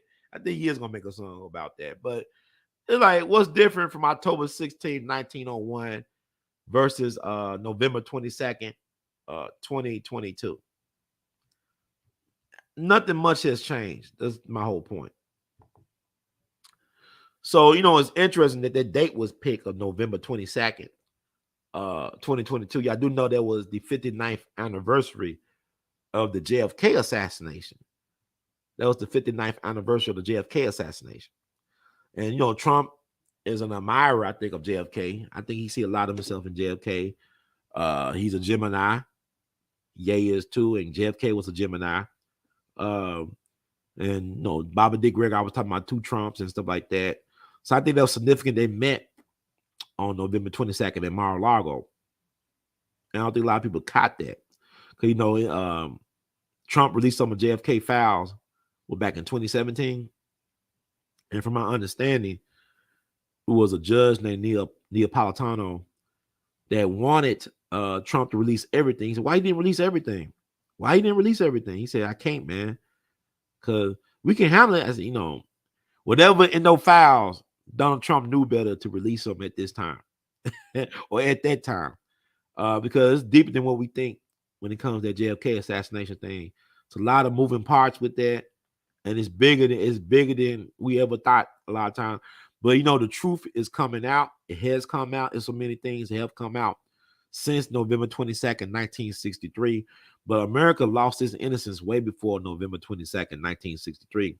You cannot lose your innocence November 22nd, 1963, when you have not really come to terms with your original sin of slavery that built this country. So, no, we're not going to go for that okie doke no more. But they met, and people outraged. They say, well, Kanye's a white nationalist or anti-Semite. And you can't be a black person and be a white supremacist because that's a religion. A lot of people practice the religion of white supremacy on a daily basis. They're very committed. And it's not just white folks, because all white races ain't white supremacists. All races ain't white supremacists. And all white supremacists ain't black. Ain't white, excuse me. They sure ain't black. But you got some black white supremacists, though. It's been proven time and time again. Now, with the Ye thing is interesting, too. Because they're trying to paint him as an anti-Semite. He went on Alex Jones' show. Incredible piece of performance art. We don't really know if that was Kanye. We assume that was Kanye or Ye. Well, because we assume that was Ye, but it may not have been Ye. Now, the mannerisms and stuff, of course, the voice, it may not be him. So he's very smart in how he moves. He's very sophisticated. He's crazy like a fox. Like even Alex Jones, Mr. Controversial, was scared of the things that Ye was saying. But like Ye told him, you got a way of saying stuff that get you sued, Alex. And Ye, I think he's getting sued by George Floyd family. But I think it's weird. George Floyd is not a hero. No disrespect to the dead. He's a victim. But I didn't, a hero to me would be a person that dedicated their lives to an idea or a philosophy that's bigger than themselves. They did it in service of a greater cause. George Floyd, as a human being, I don't know if he did any of that. I heard of some of the alleged bad things he was involved in his past and some of his troubles and struggles. But I can't sit here and call him no hero. I don't think you should get the same treatment as a Medgar Evers or Malcolm or Dr. King. No, even with their shortcomings, they were committed to something while they was alive. They was, to me, it's just different. So for people to have all this so-called fake outrage over him saying what George Floyd's cause of death is really outrageous and funny, hilarious, and sad, because I don't see George as a hero. Alberta Odell Jones was a hero. And we don't say their names. See, the people I want us to say their names, we don't care for. These are real people that commit themselves to our empowerment and to our liberation. And we don't even do no libations. And we talk about the folks that questionable people with questionable characters. And we want to make them exalted. That's weird. Strange times we living in. Strange, right? So he said a lot of interesting stuff in the interview that get overlooked because like it's all about trying to label somebody anti-Semitic and stuff like that, and semi-anti-Semitic. Say he liked Hitler. He said he loved Jews. He said he liked Jews. He said he loved and liked Zionists. I mean, he's doing what a Christian supposed to. Well, Jesus is love, right? Jesus is love. Jesus is love. Love is love, right? So he's saying he loved everybody. He got love. I got nothing but love for you, baby. Got nothing but love for you, baby, right? What's wrong with that? Because I remember when Farrakhan got in trouble, okay, he said that Hitler was wickedly great. He was wickedly great, according to Minister Farrakhan. If I misquote him, please, through the Islam, don't get mad at me, man. I think they say he said something like that back in the day. But there's a lot of folks that like Hitler. Truth be told, there's a lot of people that respect Hitler. Truth be told, they make so much money off of Hitler. Like, it should be called the Hitler Channel instead of the History Channel. When I used to look at the History Channel, they always had something about Hitler or the Nazis and the cult and all this stuff. They always had something on Hitler. And people can't get enough of Hitler. They talk about Hitler all day long. And I look at the practices of some of these people, and you can't tell me they don't love Hitler. They might not say his name, but they do practice what he preached. They do practice what he preached. Like I said, Operation Paperclip. You brought over people, you sabotage our environment for profit. You destroy the water. We got to drink bottled water, and they got poison, toxins in the plastic. The air we breathe causes asthma and everything else, cancer, all this stuff. You poison the stuff we use to grow our food to treat our land, to fertilize our lands. Got poison in it. Y'all talking about, I don't eat no meat. Well, you eating frankenfruit, eating franken vegetables. I mean, y'all like this. I do all this. I eat healthy. You don't know what you're eating. You assume, that they didn't put chemicals in your food that will cause cancers and stuff like that. They doing that. Over processed stuff. Even to eat, ooh, baby, I like it raw. Ooh, baby, I like it raw. They still destroying because they destroying the ground. So I love catfish, but the catfish farm, what the catfish at with the pond, what's going on with that water? What's going on with the land? So this is where we at. Y'all talking about Flint and Jackson? No, it's in your neighborhood too. The water's messed up in your neighborhood too. It's not just in Jackson, Mississippi, or Flint, Michigan, or Newark, New Jersey. It's all over the place. It's a wrap, man. Game's over. Recess time is over, man. This is where we at. But y'all mad at Ye. But all Ye doing is doing us a favor. He's hiding in the contradictions. He's forcing us to think outside the bread and circuses. He's forcing us to deal with contradictions. I believe Ye Dad was a Black Panther at one point. So this is part of the Panther legacy, whether it be Ye or Fred Hampton or Tupac, they help us, because Tupac was a Gemini. He had a lot of contradictions. But to be contradictory is to be human. Y'all keep on saying, well, I can't believe that he's a human. A broke clock is right twice a day. Y'all, the thing about it is, let's get away from trying to follow somebody. Let's try to follow logic. Forget about trying to follow anybody. Because it's social media, I'm going to follow you, I'm going to unfollow you, I'm going to friend you, I'm going to friend. Forget about all this messenger stuff. Forget about Ye. Just look at what he say. Don't look at him. Don't look at his messed up life or marriages. He's creatively maladjusted. Ye is creatively maladjusted. Like Dr. King said, human salvation lies in the hands of the creatively maladjusted. Human salvation lies in the hands of the creatively maladjusted. Human salvation lies in the hands of the creatively maladjusted. No, the can't get rights. The can't get rights going to save us all. The can't get rights are going to save us all. Thank God for the unreasonable people. Y'all too damn unreasonable in your own demise. Y'all are the MVPs in your own demise. Thank God for the weirdos. Thank God for the unreasonables, the creatively maladjusted. So now Kanye is in interesting territory because this is the December. This is like a sacrifice month right here. This is a people talk about November, but this is the month they kill out the visionaries too now. I'm talking about Fred Hampton. You think from a music standpoint, Otis Redding, Sam Cooke, Pimp C died on December 4th too. Jigga was born December 4th, 69. Pimp C is interesting because Pimp C died on December 4th of 2007 under questionable circumstances. Just like Prodigy died, back in June of June 2017, when Prodigy died. And he took my Illuminati, trying to control my mind, soul, and my body. Secret society, trying to keep their eye on me. And he choked off an egg in Vegas. I think in the same hospital where Tupac died in Vegas. I'm not mistaken. I don't know. Look it all up. But I think Pimp C died on December 4th, but he was born on December 29th. He shared a birthday with Fred Hampton Jr.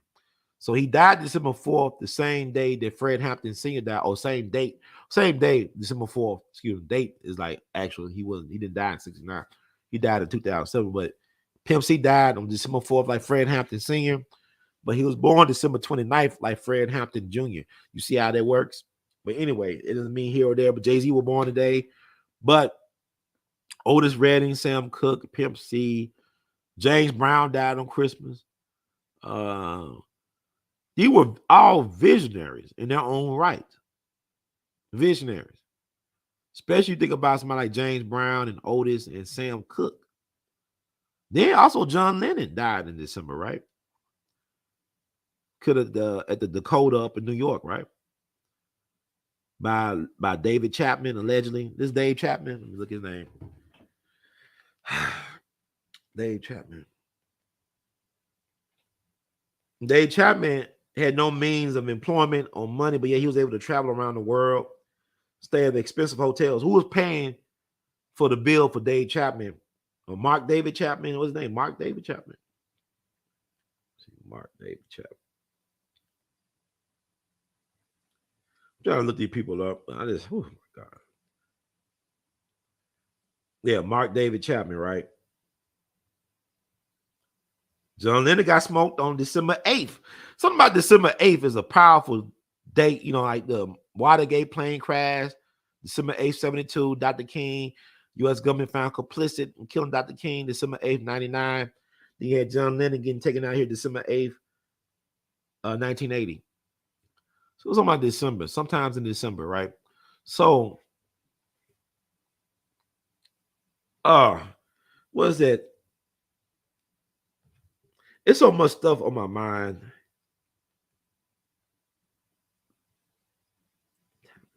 I'm just looking up stuff, and y'all can look at all this stuff up yourself. There's so much crap going on. Oh my God. I think John Lennon. I'm gonna fire. I'm gonna fire because we talk about John. I mean, there's so much stuff going on, man. Sometimes like, oh my God. Let me see.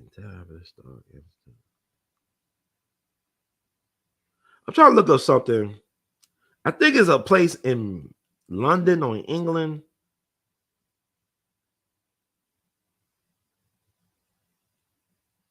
The Tavistock Institute. Y'all heard of the Tavistock Institute?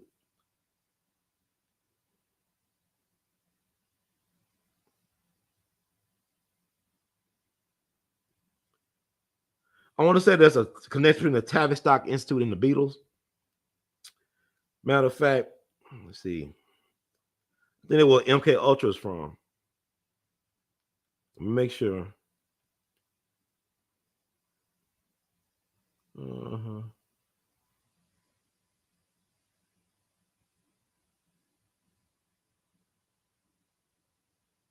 Charles, the Tavistock Institute had a relationship with the CIA, and they developed the MK Ultra program.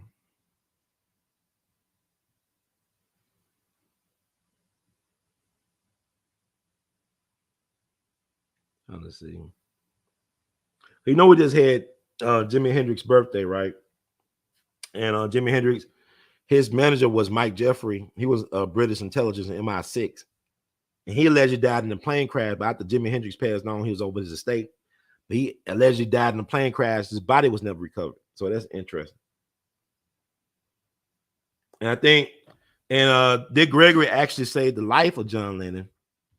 He saved the life of John Lennon.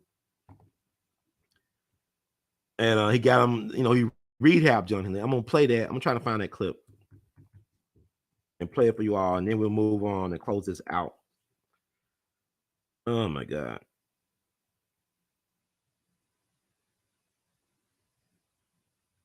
We'll move on and close it out.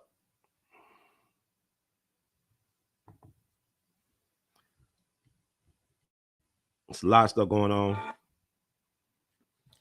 But yeah, my thing is I like to put things in a certain context. Also, I mean, like I talked about the Japanese American who were one of the founders of the Black Panther Party, and I was calling his name Richard Aoki. Is Aoki. See, these names are interesting to pronounce. Is Aoki, Richard Aoki. That was his name, Richard Aoki. So I make sure, like I said, I be butchering these names, but it is what it is, man. I'm just trying to move through, try to feed the people. Okay, so I'm gonna play this clip. I'm gonna play this clip about Dick Gregory encounter with John Lennon. And you know, John Lennon was inspired to write the song Imagine because Dick Gregory inspired him, right? He gave him like some type of prayer book, and that inspired him to write the song Imagine. That famous John Lennon song. Okay, I'm gonna play this clip and we'll be right back. But thank y'all for being patient. Best is yet to come, and we all be in it to win it, man. This is We All Be, News Free Dixie for the 21st century. That's We All Be, News Free Dixie for the 21st century.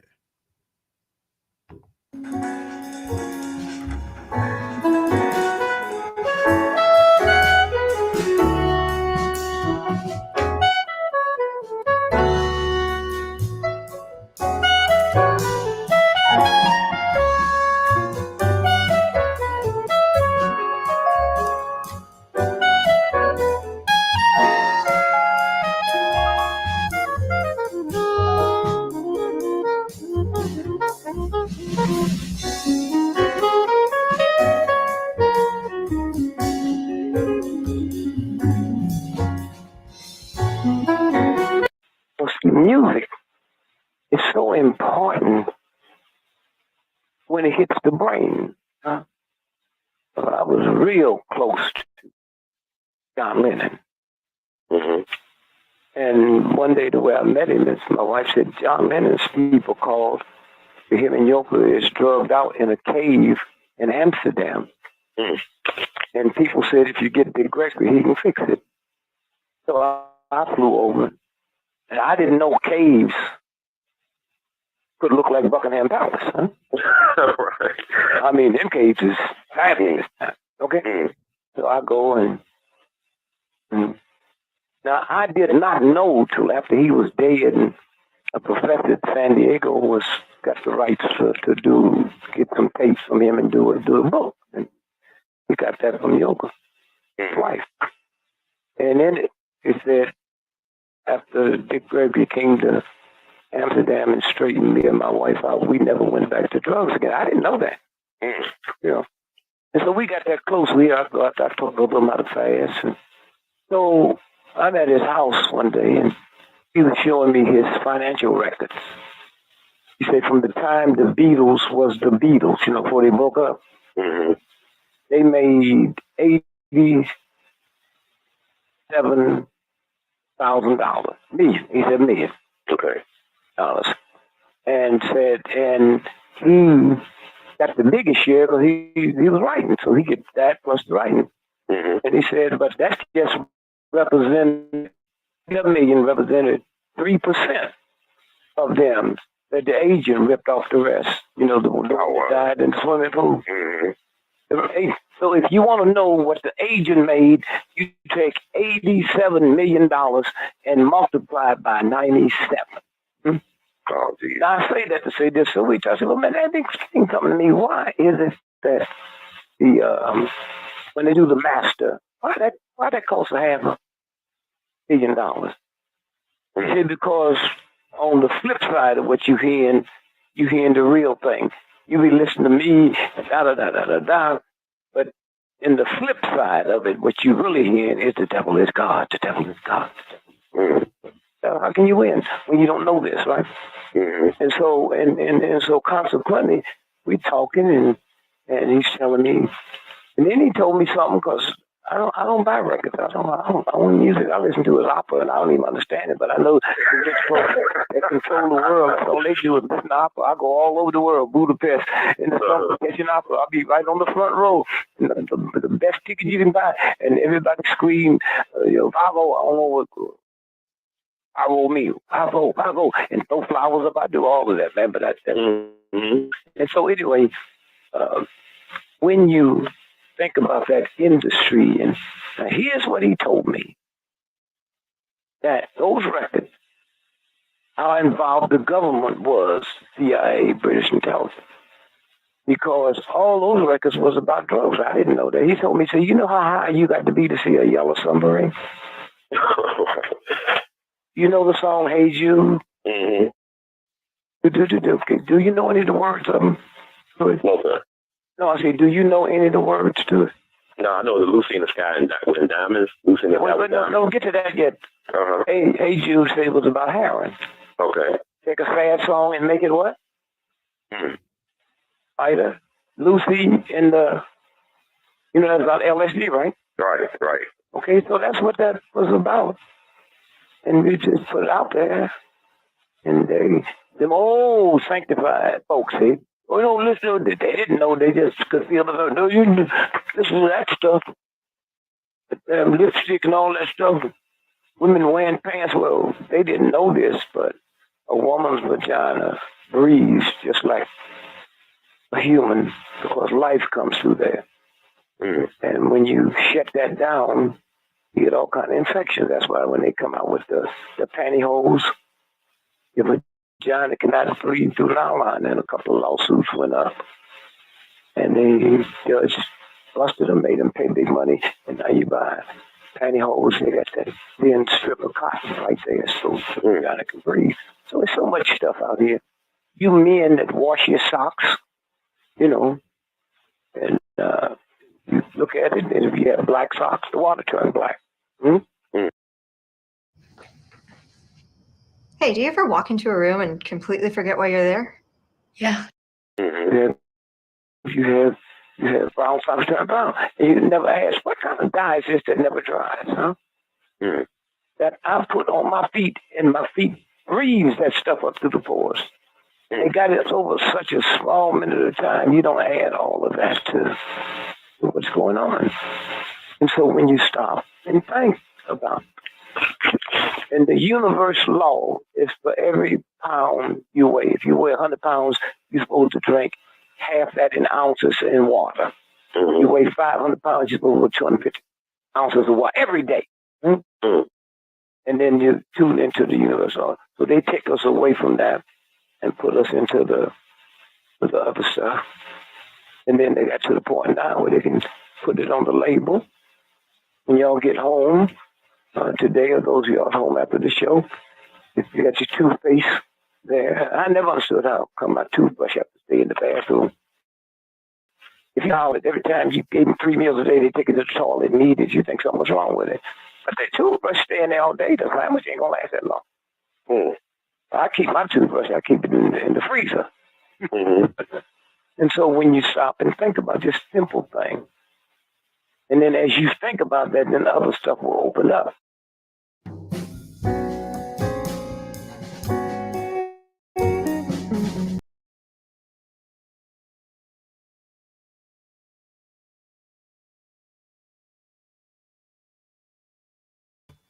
And that was Baba Dick Gregory from the grave, speaking his thing about meeting John Lennon and all that stuff, how they used the music to manipulate your psyche, subliminals and stuff like that. But I think that John Lennon and the Beatles were a product of the Tavistock Institute over in London that helped with the MK Ultra mind control program with the CIA. And you look at I ain't gonna go down the rabbit hole tonight. But let's talk about Kanye West, or Ye. Ye. Let's call him Ye. Yay for Ye. And all this truth is coming out.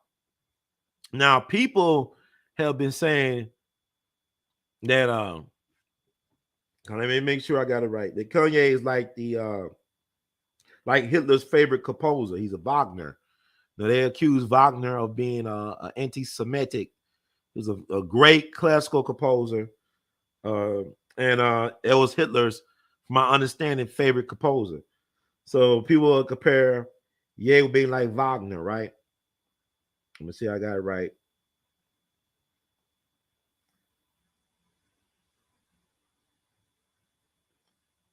I'm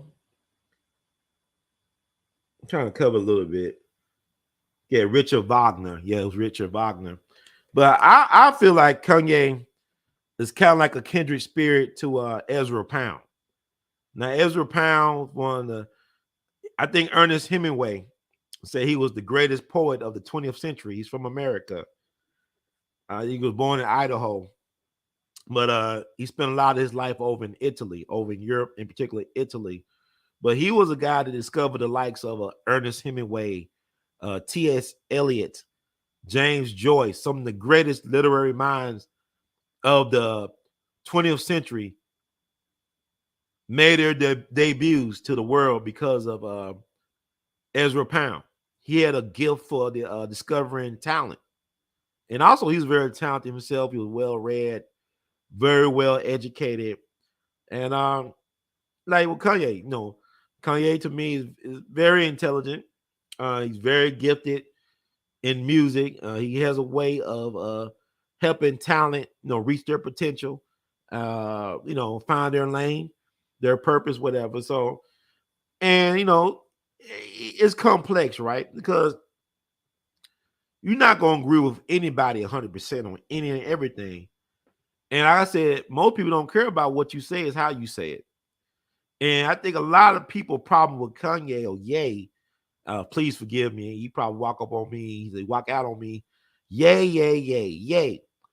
People problem with Ye is not necessarily always what he says, but it's how he says it. And even he admit, and what I want people to understand and understand is that the most intelligent people are crude and unrefined. They not refined and polished and all that stuff. That's not what a person with intelligence is. And true intelligence doesn't cater to anybody's ego or expectation. It is what it is. And if you think about Einstein he didn't comb his hair or whatever. You look how his hair was all over his head. And he was known for going to the cocktail parties allegedly in his pajamas. But he easily is the smartest man in the room, right? Or one of the smartest people in the room. He can own a room. And to me, what makes people attractive is not how smart they are, it's how authentic they are. It's not about how smart you are, it's how real you are, how authentic, how in touch with yourself that you are, and how you could get that across to people. And I look at Kanye as being like Ezra Pound, and this Nick Fuentes. What is it? Fuentes? That's his name. Fuentes. That's his name. Y'all call him the white nationalist, whatever he is. That might be his Eustace Mullins. He is witnessing, and he's gonna be the one that's gonna tell the story, maybe. And I'm gonna tell you Ezra Pound, right? Why you say that Ye is like Ezra Pound? Let's do a little bit more talking about Ezra. Share this screenshot with Ezra and Ye.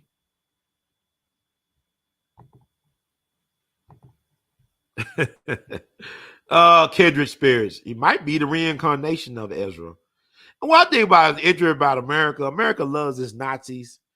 I was just thinking about Charles Lindbergh, you know, the famous pilot Charles Lindbergh flew across the Atlantic. He was an American hero and a Nazi. He was Hail Hitler all day long. And also he was a polygamist. Is it bigamist or something like that? He had a lot of kids. I think he was married. Look him up, because you know the Lindbergh baby kidnapping, that was weird. What happened in New Jersey? They blame a German for kidnapping Bruno Hoffman or something like that. They say he did it, but some people think that Lindbergh actually got rid of his own baby. I think his baby was born with a birth defect. You know, he had a curly hair, beautiful white baby. You know, the Aryan dream. But I think he had like a birth defect. And some people say, well, maybe Lindbergh got rid of his own baby. I don't know. I ain't gonna get to all that, but y'all can look all that up. But Charles Lindbergh was a well-known sympathizer of Adolf Hitler and the Nazi Party. So that's an American hero. It's complex, right? And Ye's an American hero to a lot of people, but you know, some of his views, like, okay, even Alex Jones, Mr. Controversy, was trying to pull Kanye or Ye back from the brink or whatever. You know, and Alex owed these SETI hook people over $1 billion. He probably never gonna pay that. He gonna be like OJ. He'll be like OJ all day, every day. He ain't paying that. All right, they messing with my screen. But let's talk about Ezra and why can I think he's kind of like a Kanye, or Ye's like Ezra Pound. Okay, so who was Ezra Pound? Let's take a little short dive. I'm trying to keep this on the 2 hours, no more than 2 hours and 30 minutes. Oh, we all be. If you like the words from Brother Herb, please spread the word. Don't be shy. Y'all can cash out me your support, or PayPal, Google Pay, Zelle your support, R2C2H2 at gmail.com, Vimo at R2C2H2, Apple Cash it, 901-299-4355. It's 901-299-4355.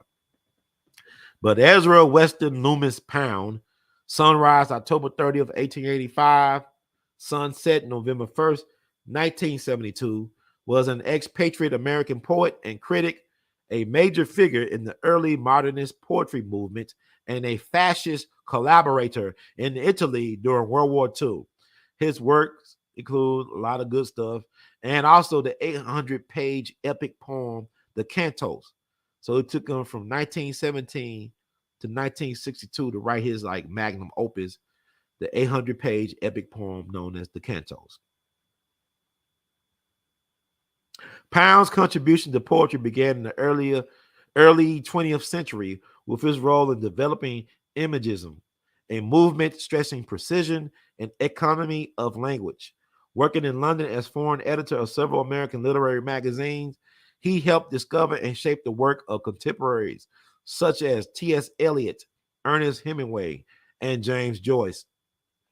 He was responsible for the 1914 serialization of Joyce's A Portrait of the Artist as a Young Man, the 1915 publication of Eliot's The Love Song of J. Alfred Prufrock, and the serialization from 1918 of Joyce's Ulysses.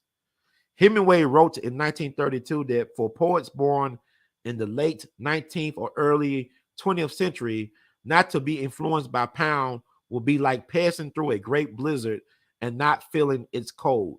So the guy was a giant among giants, right? He discovered a lot of giants, right? In this field, well respected, highly praised, all that stuff. Okay. So, angered by the carnage of World War I, Pound blamed the war on finance capitalism, which he called usury. He moved to Italy in 1924 and through the 1930s and 40s promoted an economic theory known as social credit, wrote for publications owned by the British fascist Sir Oswald Mosley, embraced Benito Mussolini's fascism, and expressed support for Adolf Hitler. Okay, interesting. During World War II and the Holocaust in Italy, he made hundreds of paid radio broadcasts for the Italian government, including in German-occupied Italy, attacking the United States, Franklin D. Roosevelt, Great Britain, international finance, munitions makers and mongers, and Jews, among others, as causes, abettors, and prolongers of the World War, as a result of which he was arrested in 1945 by American forces in Italy on charges of treason. He spent months in a U.S. military camp in Pisa, including 3 weeks in an outdoor steel cage. Wow, that's America. Deemed unfit to stand trial, he was incarcerated in St. Elizabeth's Psychiatric Hospital in Washington, D.C. for over 12 years. So he didn't even have a trial. And they put him in prison in a psych ward called St. Elizabeth's Psych Ward in D.C. for 12 years. What happened to freedom of speech? Woo, boy. Y'all want to see Kanye or Ye locked up like Akon, like this guy, right? His trainer threatened to lock him up and put him in zombie land. Remember when he shared that tweet or that text from his trainer, said, we're going to put you back on drugs, put you in zombie land, going to lock you away. Locked up. So they locked this dude up. This is a poet. Why are they afraid of a poet? They locked him up. He kind of like a rapper, right? He'll be a rapper today, right? I mean, think about all revolutionaries will be rappers today, right? You think about the rappers like NBA Youngboy would have been Fred Hampton 53 years ago. That's COINTELPRO, y'all. Y'all see what's going on? I talked about John Lennon, how they co-opted the music, subliminals, getting the young people. The Beatles came over here in 1964. What happened the year before? The Kennedy assassination. And contrary to what they tell us now, a lot of folks did not believe even then that Oswald allegedly acted alone. I don't think Oswald did. He didn't touch a gun that day. Which is crazy. And Oswald was just 24 years old, right? How can a guy go to the Soviet Union during the height of the Cold War, reject his citizenship or renounce America or denounce America, go over to the Soviet Union during the height of the Cold War and come back with a Russian bride or a Russian wife whose folks are connected to the Russian military, Russian military intelligence. This stuff is weird. We won't be thinking about, in order to get the American minds off of questioning the Kennedy assassination, the Warren Commission, the Beatles was brought over here to get our young people hooked on drugs. They used the music to get the young people hooked on drugs. Who created Lucy in the Sky with Diamonds? LSD was created at Fort Detrick, right? Fort Detrick, Maryland. Did they create LSD and anthrax and stuff like that? I mean, help me out. Help me help us. Help me. How is Ye the problem when it's obviously our government has been the problem? They're the common denominator in all that ills us. You're killing American citizens. You're killing our leaders. You're getting them hooked on drugs. This is the system doing this. This ain't Ye. He made a song called Crack Music. Ye been woke all this time. We the ones been sleeping. Like I said, stop trying to look at the man as a person. Look at the ideas. Look at the talking points. Go into those talking points. Look at the ideas. Research that stuff. Forget about the mailman. Look at your mail. Open up your mail. Read it. Then don't go from there. So, Ezra Pound was doing his thing. I mean, he paid a price for free speech. He's a martyr for free speech and free thinking. And this is why they label you. They label you anti when you pro something like truth. So while in custody in Italy, Pound began work on sections of the cantos, which were published as the Pison cantos. 1948, for which he was awarded the Bollingen Prize for Poetry in 1949 by the Library of Congress. Ain't that something? Can't deny a genius his due. Just like Kanye, you can't deny his genius. You might not like him because his cantos is dunder. That may be his cantos. You know what I'm saying? Causing enormous controversy. After a campaign by his fellow writers, he was released from St. Elizabeth's in 1958 and lived in Italy until his death in 1972. His economic and political views have ensured that his life and work remain controversial. Even when Ye leaves this mortal coil, he will be a controversial figure. He will be a lightning rod for a lot of people. He's very polarizing. To me, when you can polarize people and people feel a certain way about you, that is a sign of greatness. That's a sign of genius. And he's doing his God work.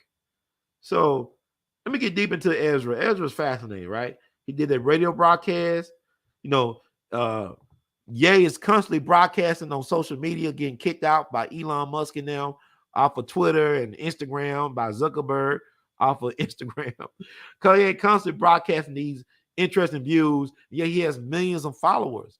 So why fear this rapper from the south side of Chicago? Why fear this poet in Italy who's from Idaho, whatever? Man, the words are powerful because words create worlds. Like Dr. Black used to say in Memphis, he said, words create worlds. Words create worlds. Y'all don't forget that. That's why these rappers don't know what they speak in death when they should be speaking revolution, liberation. See, Stokely and them was speaking black power. Today they speaking black death. Stokely was yelling black power, and today they yelling black death in the music, in the speeches. So we got to understand what they did to us and break it down. Fred Hampton knew how to rap. He had a way of delivering his messages that made him effective in organizing what he called the Rainbow Coalition. Not what they say it is, not the alphabet mafia of today, not Jesse Jackson's push Rainbow Coalition, but he had a Rainbow Coalition of the street tribes. He called them tribes. The Rainbow Coalition, the black, brown, red, yellow, whatever. He organized not only the Panthers, but also he'll get like the Black Peace Stone Nation. Jeff Fort people organized. He'll get the Young Lords, the Puerto Ricans organized. He'll get the Students for a Democratic Society organized. Rainbow Coalition. The Black Messiah was unifying humanity. You can't have the Black Messiah unify humanity. Black man. You a God. But you don't know that. You too busy using your powers to entertain, to be a buffoon. You should be elevating humanity and elevating your family, elevating your woman and your child. Use your powers to be a clown, a buffoon, a court jester. That power, and then I mean, it's so much, man. It's like you look at Paul Robeson, man. Come on, crying out loud. Paul Robeson could speak over 20 different languages fluently. He was a scholar, one of the greatest voices in the history of the world. And he sacrificed all that comfort, fame, and fortune to fight for his people on the front lines. And we forget about Paul Robeson and the sacrifices. He could have been one of the greatest football players of all time if he wanted to. He was one of the first Black All-American football players. He played NFL ball, I think, to a certain degree. He played in professional football. He was a lawyer. He did all this stuff. This is who we are. His father was a minister out in Princeton, New Jersey, former enslaved Black man. His wife came from very prominent, Paul Robeson's dad's wife, his mom, a very prominent family in Philadelphia, very prominent abolitionist, well-accomplished black family from Philadelphia. Paul Robeson could have decided to be a buffoon and a court jester. He wanted to be a revolutionary, committed himself to liberating his people. And like Dizzy Gillespie said in his autobiography, they did Dr. King and Malcolm X a favor. They put him out their misery quick. They tortured Paul Robeson for decades. They tortured Paul Robeson for decades. They torture Paul Robeson for decades. We forget about those people that advocate for our liberation, for freedom of expression and freedom of speech. Even Ezra Pound, you may not agree with everything he was talking about, but guess what? Some of these things are still prevalent today. If he wasn't saying truth, how come they put him in a mental institution for over a decade? How come Roosevelt felt good enough for, put him in a mental, not just Roosevelt, but they put him in a steel cage for several weeks, like he was a circus animal, like he was less than human? And this man was brilliant. No matter what you say about his political views and all that stuff, you can't take away the fact that he was important to Western civilization in terms of literature in the 20th century. Ezra Pound helped introduce the greats to the masses. I mean, Ezra Pound helped introduce Ernest Hemingway. That's all he did his job, but he did so much more. And he's complex for a lot of people because we can't handle the truth in 2022. Man, I'm gonna get deep into his life. His life kind of like Kanye with the women, man. He had an interest in marriage to a British socialite and an artist in her own right, and he had his mistresses on the side. Very fascinating dude. Y'all should do some research on Ezra Pound. I'm not gonna get into it all today or tonight, but I want to get to the part where he his wife was Dorothy Shakespeare. I don't know if she related to William Shakespeare, but he had his side chick. He had some side pieces on the side. But I want to get about the part where he had the radio broadcast, which is fascinating to me. Because he would have been banned. They would have canceled Ezra Pound today. They would have canceled Lenny Bruce. Lenny Bruce is a Jewish person. He was a Jewish person. He's one of the most important comedians of all time for freedom of speech. They used to arrest Lenny Bruce after he did gigs, or even while he was doing the gig, the police would arrest him. And he sacrificed a lot for freedom of speech. But Lenny Bruce, I wonder what Lenny Bruce would be doing right now. They would cancel Lenny Bruce. You talking about Alex Jones and Gay, they would cancel Lenny Bruce. And there's a good biopic that was done on Lenny Bruce. Dustin Hoffman played Lenny Bruce. It's worth looking at. They got the great Miles Davis song. It was like the kind of the theme song from Lenny Bruce thing. And now I'm trying to let me look at that pal. Oh my God. It Never Entered My Mind. I think that was called. I love this song by Miles Davis. I think it's Never Entered My Mind.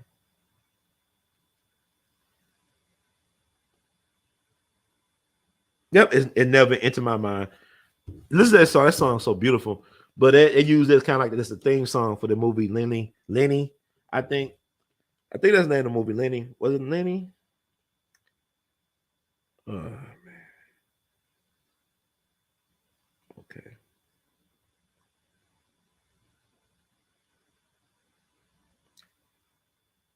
Yeah, Lenny, the biopic that came out in 1974. So let's try to look at my computer acting up. Oh, Jesus.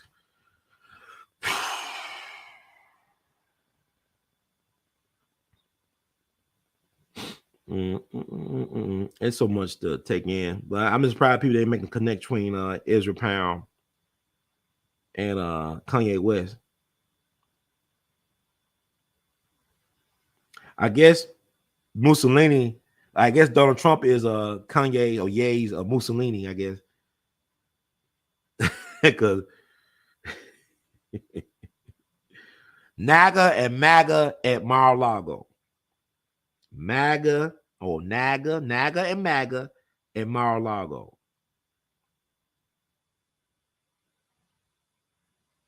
Okay.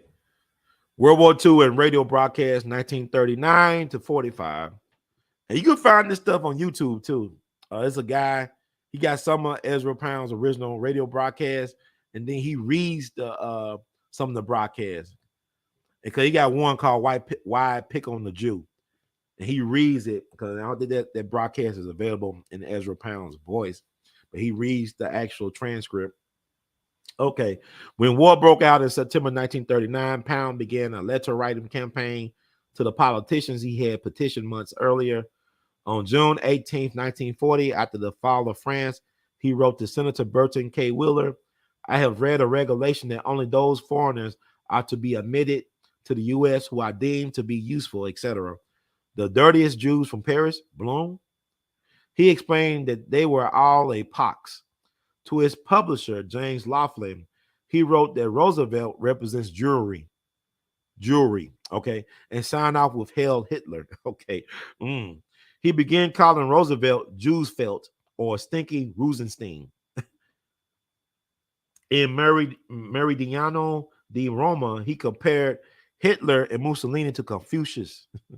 In Oswald Mosley's newspaper Action, he wrote that the English were a slave race governed by the house of Rothschild since Waterloo. Now, a lot of y'all may not be hip to what he just said. He said the English were a slave race governed by the house of Rothschild since Waterloo. What he's talking about is the Rothschild banking dynasty, which was started in the ghettos of Germany. Y'all know that the term ghetto originally meant places where Jews lived in Europe, right? Large sections of places that Jews live in Europe were called ghettos. And what he's talking about is when the Rothschild banking dynasty made a deal with the British government to get rid of Napoleon once and for all. That's why, British, they defeated Napoleon at Waterloo, but they had to make a Faustian deal with the Rothschild banking dynasty to do so. So the Rothschild banking dynasty has been controlling the British government since then. And it's not me saying this. You can look, this is history, but he's making a reference to that. So like I said, is it anti-Semitic to point out truths, whether it be unpopular, ugly, beautiful, or popular? And rarely is the real truth actually popular. That's the thing. Rarely is real truth actually accepted and mainstream. And this is why this truth is coming mainstream now, and it's very unpopular. But to be unpopular is actually to be in demand in a lot of ways. And it is to be popular in an alternate universe. In May 1940, according to historian Matthew Feldman, the British government regarded Pound as a principal supplier of information to the BUF, the British Union of Fascists from abroad. His literary agent in New York, John J. Slocum, urged him to return to writing poetry and literary criticism. Yay, return to making that good music. Yay, return to making them ugly Yeezys. Yay, yay, yay. Yay, yay, yay. Yay, yay. Any and everything but what you say, yay. Any and everything but what you say, yay. Okay, okay. So they're trying to get, be a poet, be an artist. Do that in your work. Stop being political. Stop making these unpopular stands. Stop being difficult. That's what they're saying, right? Instead, Pound sent Slocum political manifestos, which he declined to attempt to publish in the United States. Okay, talk about the radio broadcast. I'm about to wrap it up because you go into all this. All this internet is amazing. Let's take advantage of this information highway before they close it all down. So they are going to do something about limiting our use or access to certain things, because history is a weapon and a tool. Okay. Between January 23rd, 1941 and March 28th, 1945, including during the Holocaust in Italy, Pound recorded or composed hundreds of broadcasts for Italian radio, mostly for Radio Rome, and later for a radio station in Salo Republic, the Nazi puppet state in northern and central Italy. Broadcast in English and sometimes in Italian, German, and French. The Radio Rome program was transmitted to England, Central Europe, and the United States. Styling himself as Dr. Ezra Pound, His only doctorate was the honorary one from Hamilton College. He would have been a rapper. Is Dr. Dre a real doctor? Ezra Pound would have been a white boy. He would have been better than Eminem. Ezra Pound would have been better than Eminem. Okay. Styling himself, Dr. Ezra Pound, his only doctorate was the honorary one from Hamilton College. He attacked the United States, Roosevelt's family, Churchill, and the Jews. He praised Hitler, recommended eugenics to conserve the best of the race, and referred to Jews as filth. God. The broadcast was monitored by the United States Foreign Broadcast Monitoring Service, and on July 26, 1943, the United States District Court of the District of Columbia indicted Pound and Attn for treason. According to Feldman, the Pound archives at Yale contains receipt for 195 payments from the Italian Ministry of Popular Culture from April 22nd, 1941 to January 26, 1944. Over 33 months, Pound received 250,000 lire, then equivalent to $12,500. And in 2013, it will be the equivalent to 185,000. Okay.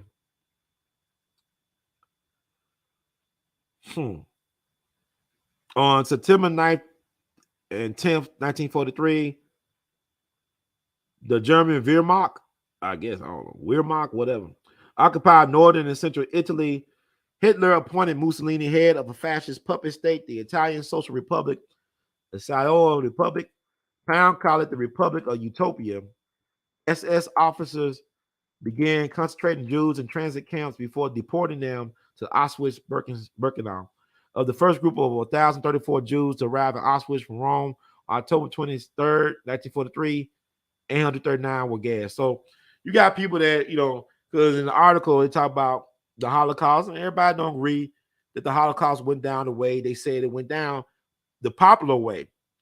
There is some disagreement about that. It's a sensitive topic. But my thing is, what's going to hurt to look into it. Now, my grandfather, my maternal grandfather, the late, great, beautiful Arthur Taylor Sr., we call him Grip. He used to call him Grip back in the day because he always had some money on his person. He was 100% disabled from the war. He was in the Battle of the Bulge. He was a member of the Red Ball Express. Medgar Evers was a member of the Red Ball Express. He participated in the D-Day invasion. Although you look at Saving Private Ryan, the only person of color will be Vin Diesel, and then he's questionable about being a person of color. In that movie, Saving Private, but black folks were involved in the D-Day invasion. He was part of the Red Ball Express like Medgar Evers. They're kind of like the Amazon, UPS, FedEx drivers, truck drivers for the Third Army for General Patton. When General Patton, started marching towards or driving towards Berlin across the continent, he depended on the Red Ball Express to make sure they delivered supplies and food and everything else to his men. So my grandfather was in the Battle of the Bulge, 100% disabled, didn't get his first disability check from the government until like 1955. World War II ended in 1945. This man was 100% disabled, but still was able to have 6 children. And he had all types of stuff for the rest of his life. He didn't complain about it. But he talked about his experience seeing dead Jewish people, dead people in the concentration camps and stuff like that. So something happened, but the way they painted in history may not be exactly what happened.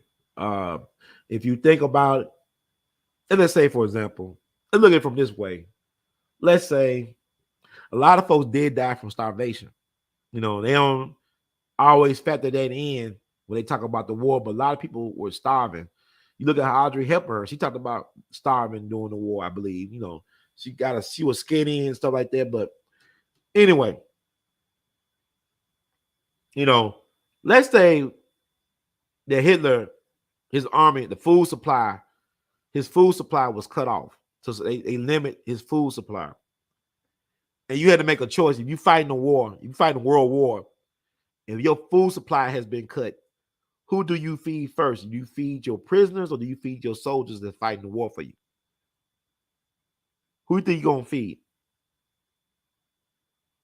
I'm just saying, hypothetically, it's certain things that people don't consider a lot of times. They were using crystal meth. Like the Nazis was on that crystal meth. Yeah, a lot of y'all don't know that. They was on that crank. They was on that crystal meth, man. That's why they were going hard. Because like the Russians and them, they were afraid of the Nazis at first because these guys were going so hard, man. They was on that stuff, staying up for days, just marching and running through. I mean, they was on a mission. And one mistake that Hitler did make was not making peace with Russia. He should have made his peace with Russia. Instead, they invaded Russia. They should learn from Napoleon or anybody else that tried to invade Russia. It's a no start. It's a no starter. It's a no win. You can't, like Russia should learn that nobody wins by invading Afghanistan, what they tried to do back in the 80s. Afghanistan is undefeated. When it comes to invasions, Russia is undefeated. Hitler should have made peace with the Russians. Had he did that, Hitler would have won World War II because really, truth be told, it was the Soviet Union that won the war. It wasn't the Allied forces. It was the Soviet Union that won. They took on the most casualties. You know, Stalin killed a lot of his people. You know, they talking about Hitler. Stalin killed millions of Soviets. Millions of Russians died under Stalin. And I think somebody said that Stalin once said, for one man to die is a tragedy, but for a million to die is a statistic. I'm not laughing at, but you got to think about his mindset. This man is willing to lose millions of people to get what he wants. You can't reason with a guy like that, right? So, I mean, I guess the Allies said, look, man, we can't stand no more blood. But Patton knew that Russia or Soviet Union had to be dealt with. It's better to get it over now than try to deal with it 20 years from now.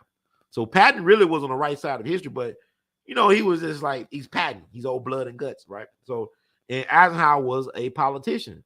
Like I said, Eisenhower was never on the front lines like that, like Patton was. But he was behind the desk. He was strategic command. He was the leader of the Allied forces, supreme commander, leader, whatever. But they arrested him, right? And I want to talk about his protege, Eustace Mullins from Virginia. That's the guy. It's kind of like I can see Ye is training Nick Fuentes to be his protege. He's gonna be the one he probably commissioned to tell his story. Maybe. I don't know. I'm not all that. I'm not, no, I'm just saying, putting stuff out there. But to study Ezra Pound, to me, offers better insight about where Ye is coming from. And Ye, you know, regardless of what you may think about his viewpoints and politics, they're not going to be able to erase him that easily. This man won over 20 Grammys. Like him and Jay-Z go neck to neck, back to back when it comes who won the most Grammys as a rapper.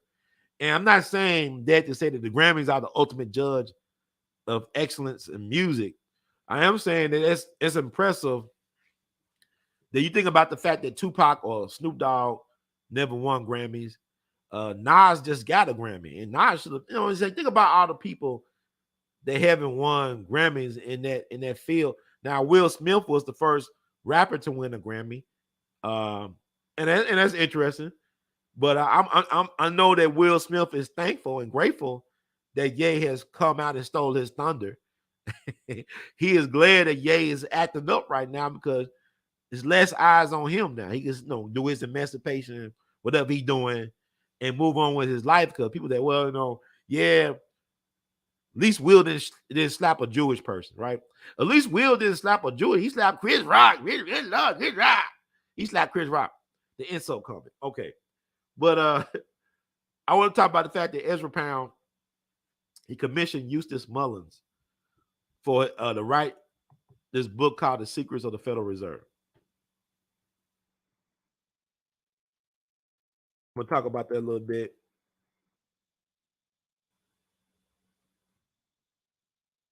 Who was Eustace Mullins? Let's do a quick little thing. Now, this is what they call Eustace Mullins. I'm talking about, this is funny to me. Eustace Mullins Jr., sunrise March 9th, 1923, sunset February 2nd, 2010, was an American white supremacist, anti-Semitic conspiracy theorist, propagandist, Holocaust denier, and writer. That's what they write about. A disciple of the poet Ezra Pound. His best known work is The Secrets of the Federal Reserve in which he alleged that several high-profile bankers had conspired to write the Federal Reserve Act for their own nefarious purposes and then induced Congress to enact it into law. The Southern Poverty Law Center described him as the one-man organization to hate. Now, ain't that interesting to describe this man? Yeah, I do know about the Federal Reserve, right? I know y'all know a little bit about the Federal Reserve, right? I do know a little bit about it. You know that it was a conspiracy to make this thing the Federal Reserve, and you had these banking agents and politicians that met down in Jekyll Island, south of Georgia coast. Jekyll Island is where they came up with the plan for the Federal Reserve. And Woodrow Wilson became president because he made a deal with them people. He said, look, I want to be president. If you make me president, I will make sure that the Federal Reserve becomes an actual thing, an actual entity. And he did that. It was Woodrow Wilson, the Democrat, the Virginian, who didn't learn how to read until he was 10 years old, who was president of Princeton University at one point, the governor of New Jersey, whose college classmate and friend was Thomas Dixon, who wrote The Klansman that became the movie The Birth of a Nation, which he screened in the White House, and which he said was like writing history with lightning. The same Woodrow Wilson that black people, black leadership back in the day told black folks to vote for because he was the second coming of Lincoln. Then he ended up resegregating the federal government in Washington, D.C. That Woodrow Wilson said, if you make me president, I will make sure that the Federal Reserve becomes a reality. Along, he did the IRS, the Internal Revenue Service. And the Federal Reserve, to my knowledge, has never been audited. You will audit Peabo Bryson and take his Grammy, but you won't audit the Federal Reserve. So interesting. But he was commissioned by Ezra Pound to write that book. You see how he's a white nationalist. And what's wrong with being for your people? What is wrong with putting your people first? The only people that think that there's something wrong with putting your people first team really is black people. Because everybody put their people first. But black folks, we all put our people second, third, fourth, fifth, least, or whatever, deceased, whatever. So we got to start thinking about that stuff. So why are they trying to label these people these names and stuff like that? And let the people decide if these people are really what they say they are. Okay.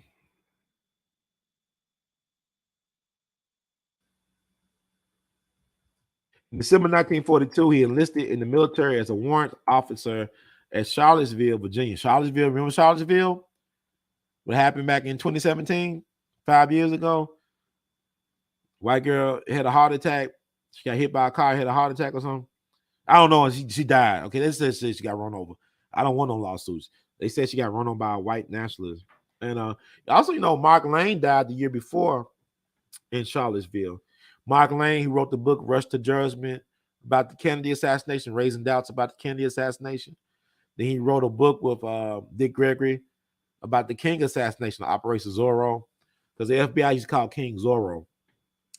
Y'all should check out the work of Mark Lane. He was a lawyer too. He was a veteran of the United States Army Air Forces, serving 38 months during World War II. In 1949, Mullins worked at the Institute for Contemporary Arts in Washington, D.C., where he met Ezra Pound's wife, Dorothy, who introduced him to her husband. Pound was at the time incarcerated in St. Elizabeth's Hospital for the mentally ill.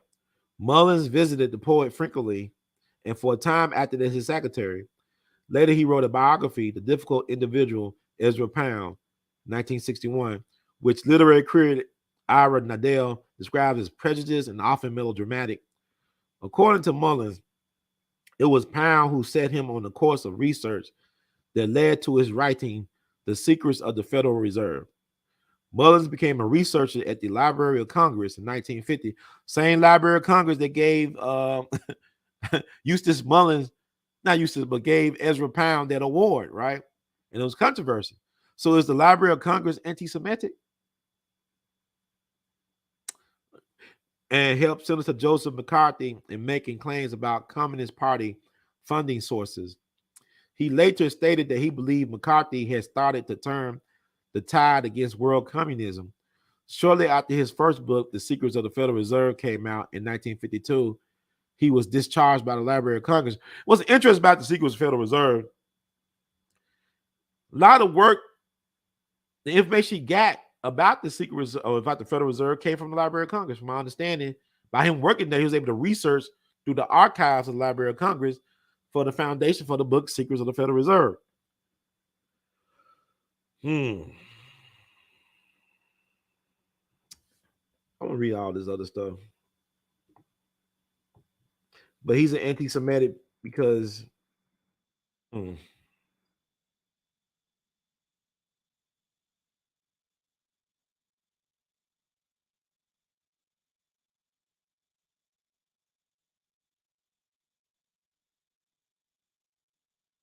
okay, I'm just reading the little. Y'all can look this up. I'm just making some just pointing out in some places, right? In his foreword to The Secrets of the Federal Reserve, Mullins explains the circumstances by which he came to write his investigation into the origins of the Federal Reserve System. In 1949, while I was visiting Ezra Pound, he asked me if I ever heard of the Federal Reserve System. I replied that I had not as of the age of 25. He then showed me a $10 bill marked Federal Reserve Note and asked me if I would do some research at the Library of Congress on the Federal Reserve System, which had issued this bill.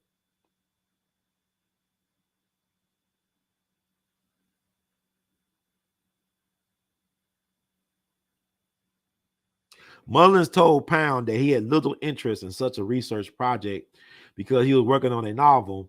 My initial research, wrote Mullins, revealed evidence of an international banking group which had secretly planned the writing of the Federal Reserve Act and Congress enactment of the plan into law. These findings confirmed what Pound had long suspected. He said, "You must work on it as a detective story."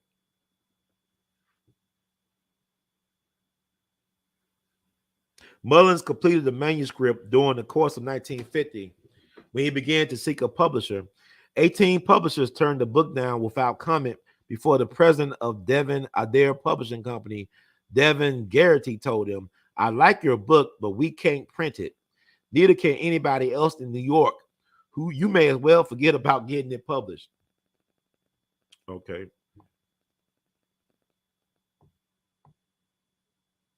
So you found this. You can actually probably find The Secrets of the Federal Reserve on Amazon. You probably find it free as a PDF file somewhere in the internet. Maybe one of them internet archive websites. You should check it out for yourself. But he actually used the Library of Congress to reference the works that he cite in his work. So while it was interesting about like the FBI and the National Archives, they actually leave a paper trail of their shenanigans. They don't really get rid of their paper trail. But what they do a lot of, they redact information. They redact it, or they'll tell Congress to pass an act or whatever to postpone the information from getting out for decades. But like Dave Chappelle said, nothing. Y'all keep on thinking Kanye turned on Dave Chappelle. I'm gonna tell you what he did. He did Dave Chappelle a favor. So y'all don't understand what's going on. Y'all too emotional. They playing. Look, Kanye made sure that Dave Chappelle wasn't tainted by him. That's why he dished Dave Chappelle in an Alex Jones interview. He was trying to make sure that Dave don't get tainted as being so-called anti-Semitic and being pro-yay. He tried to make sure that Dave Chappelle could still keep his career. I know they sound odd to a lot of y'all. Dick Gregory, kind of like when I read about Eustace Mullins and Ezra Pound, kind of remind me of Dick Gregory. Dick Gregory wasn't arrested though. But Dick Gregory was a fascinating character. I remember I had a person, it's a white person. I don't know if he was a Jewish person. He made it his business to tell me that, look, I don't like Dick Gregory. I don't know why he told me this. He was a teacher at that too, a teacher of history. He said, I don't like Dick Gregory, I'm saying, but this dude helped the people that you admire. I'm like, why you hate Dick Gregory? Like, what went on with you and Dick Gregory? Where this guy helped the folks that you trying to exonerate, through your history project. And basically, like, he was trying to tell me that it's either me or Dick Gregory. Guess what I chose? Either you or Dick Gregory, please. So I can see how Eustace Mullins had a relationship with Ezra. It's kind of remind me of Dick Gregory in terms of like, he's trying to teach me something. He's trying to get me to think deeper than I'm thinking. He's a true thought provocateur. He's trying, hey, wait. Just don't take it on the surface. Dive deeper. Do some research into what was being talked about. So we got to stop accepting these talking points by talking heads. A lot of y'all just accept surface stuff, and it is a scary. It could be a lonely existence. I don't have a lot of people I talk to, and I'm not socially awkward either. Cause I dance, I talk, and I do. I'm not socially awkward like that, but I just spend a lot of time by myself. So I'm very curious when people reach out to me sometimes, and I don't know what their motives are, and I am paranoid. I'm like, I'm paranoid about people, even my own family. I be paranoid about people. Like people say, you so handsome, but yeah, I'm so alone. I'm so handsome, I'm so alone. Okay, that makes sense. But I'm laughing, but I'm not laughing. But like, man, so much stuff going on. But Ye did Dave Chappelle a favor. That wasn't a dish. I'm tired. I did with Dick Gregory, and Dick Gregory would do some things like, dang. And I thought about, okay, he was trying to help me out. This is one time with Maxine Waters where he helped me out, and I'll say that for my book. I'll say for my book. But she just love us some dick, don't she? But one time with Maxine Waters, he looked out for me when I think about it in hindsight. But now he was making sure that Dave don't get splattered. Because Dave could identify with Ye. Because they were calling Dave Chappelle crazy back in the day when he walked away from $50 million from Comedy Central. But he wanted to keep his soul. So that's why he walked away. He ended up getting what he wanted anyway later on. But he had to sacrifice something. But you got to identify because him and Ye had some beautiful black queens and moms that prepared them for what they had to do. Because I keep on saying, well, he ain't been right since his mama. It is what it is, man. But y'all trying to dismiss him, man. I've never been in his shoes. I don't know what it is to be him, to be able to lose $2 billion in one day and not kill myself and still do what he's doing. And like, they don't want to model him either. They're trying to figure out ways to discredit him. They don't want to model him, but they might end up because he'll be bigger than life then. He already got people that love him. They'll make him to a religious figure. He's going to be a Jesus for real. He's going to be a black Messiah for real for a lot of folks. I keep on underestimating the power of Ye. But he playing. And then you got to look at Donald Trump. Donald Trump ain't no idiot. Y'all keep on. A lot of y'all think Donald Trump's a fool. He's not a fool. I see how Donald Trump handled himself. But you got to think about who his folks is. You got to go back. You got to tie Donald Trump to his uncle. You gotta look at who King made Donald Trump, Roy Cohn. All this stuff, Kennedy's, UFOs, all this stuff. Well, Kanye put that symbol, the Raelian symbol. I don't know. I can't pronounce all the stuff. Okay. When he put that symbol on that Twitter thing, Elon suspended him, right? Elon knows who Kanye really is, or Ye is, but that's why he trying to help Ye out. But he know what's going on because he named his company Tesla for a reason. It was Donald Trump's uncle, John Trump, that was told by the government to look into Tesla's notebooks when he died back in January of 1943.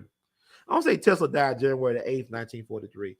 And also, I talked about Jack Parsons, the father of the space program, who was friends with L. Ron Hubbard and was a follower of Aleister Crowley, the devil god, Satan.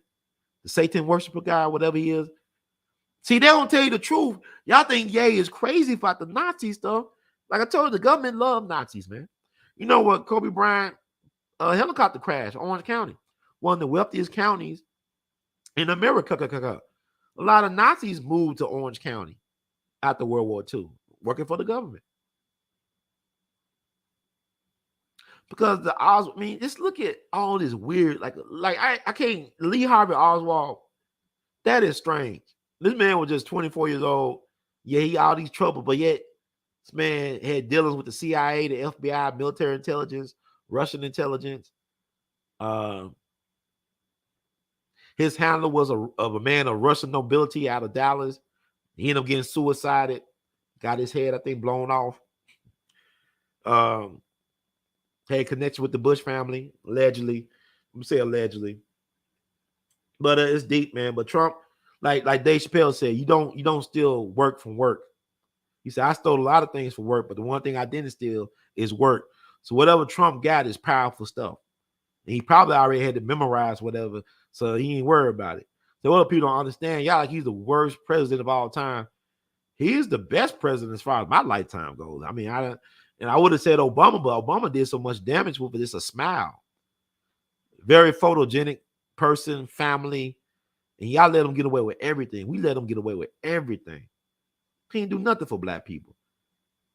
And y'all think that's cool. A lot of you old black folks weird. That nothing to show you ain't passing nothing on your kids. Y'all mad at Jerry Jones because Jerry Jones gonna leave his whole family a dynasty. Jerry Jones ain't retired. He gonna be working the day he die. Jerry making sure that the wealth stays in the family. Y'all ain't even talking about Jerry made a lot of black dudes rich. He stood by black guys in times of trouble. Jerry ain't the worst white man. You know what I mean? Y'all kind of weird with that.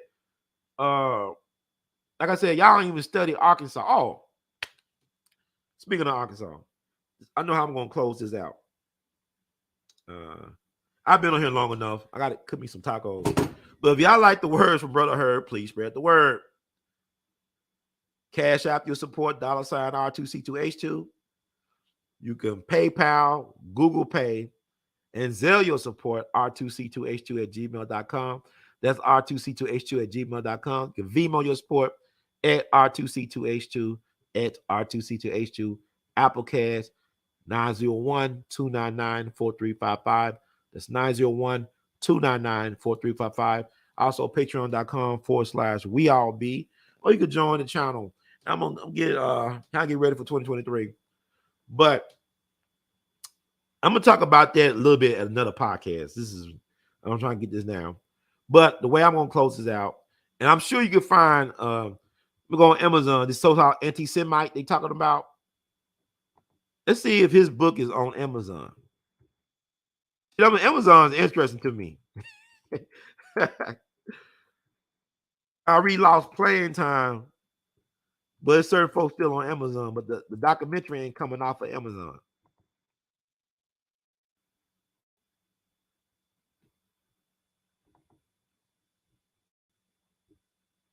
Yep, it's still there. Secrets of Federal Reserve, still on Amazon. If I can find it.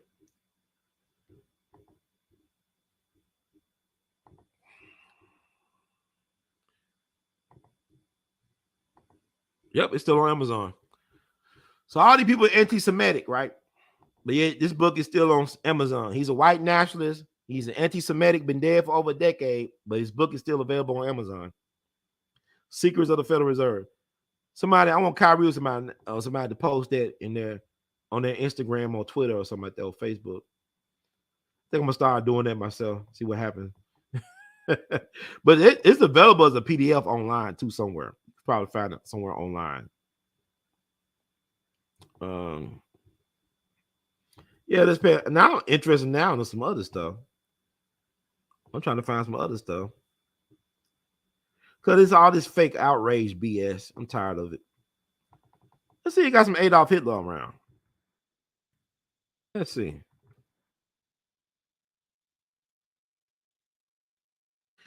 Do they got Mein Kampf?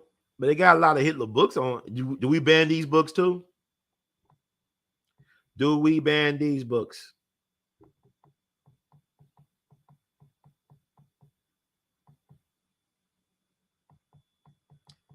Do we ban any books about Hitler? Hitler's a big industry, man. Hitler was one of the wealthiest men in the world at one point. He was one of the wealthiest men in the world at one point.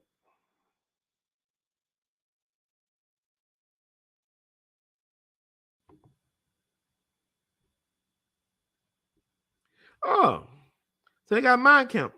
They got his book on here. Are we gonna cancel Adolf? Are we canceling Adolf? Okay, they got Mein Kampf on here and got it in the Kindle edition. So what's this? So what all this weird outrage? Are we gonna cancel Adolf? Adolf can't be canceled because the truth got to get out. Y'all keep on letting these folks feed y'all, and yet they put Nazis over here. American businessmen financed Nazis. Henry Ford made vehicles for Adolf Hitler, crying out loud. Charles Lindbergh, proud Nazi. Allegedly. I'm gonna say y'all look up for yourself. Spirit of St. Louis. Mr. Spirit of St. Louis. Nazi. But Ye is the problem, right? It's not the hypocrisy of the American dream or society. It's Ye. Ye the problem. Ye got to shut up. Black folks getting catching hell in this country ever since we've been here. Y'all talking about Ye is the problem. But anyway, I'm gonna close this thing out. Thank y'all for y'all patience. But that's on Amazon, right? They got Hitler's autobiography on Amazon. Where is the Anti-Defamation League on that one? Where are y'all? What is the outrage? Adolf Hitler's autobiographies on Amazon.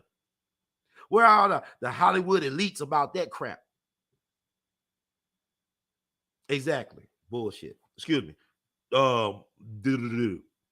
Anyway. Oh man. Anyway, let me close this out.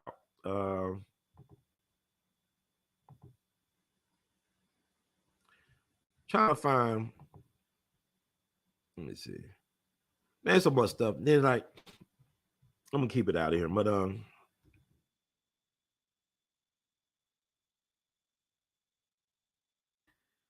it is to close out everything.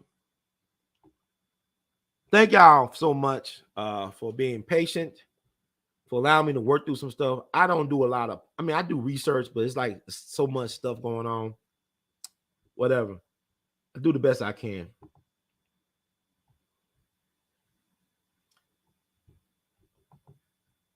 Yeah, you already know what time it was. After that, you already know what time it was gonna be about. Because he had the right response that the police officer did acted stupidly. And then he took it back. He walked that back. You saw Joe Biden there. Come on, man. Let's have a beer. Come on, man. I should have had Dave Chappelle playing Sam Jackson. Get some Sam Jackson beer. Like some Sam Adams. Anyway. Yeah, his newspaper articles. He had his own newspaper that was talking about the problem of the international Jew. All this stuff is online. All this stuff is online.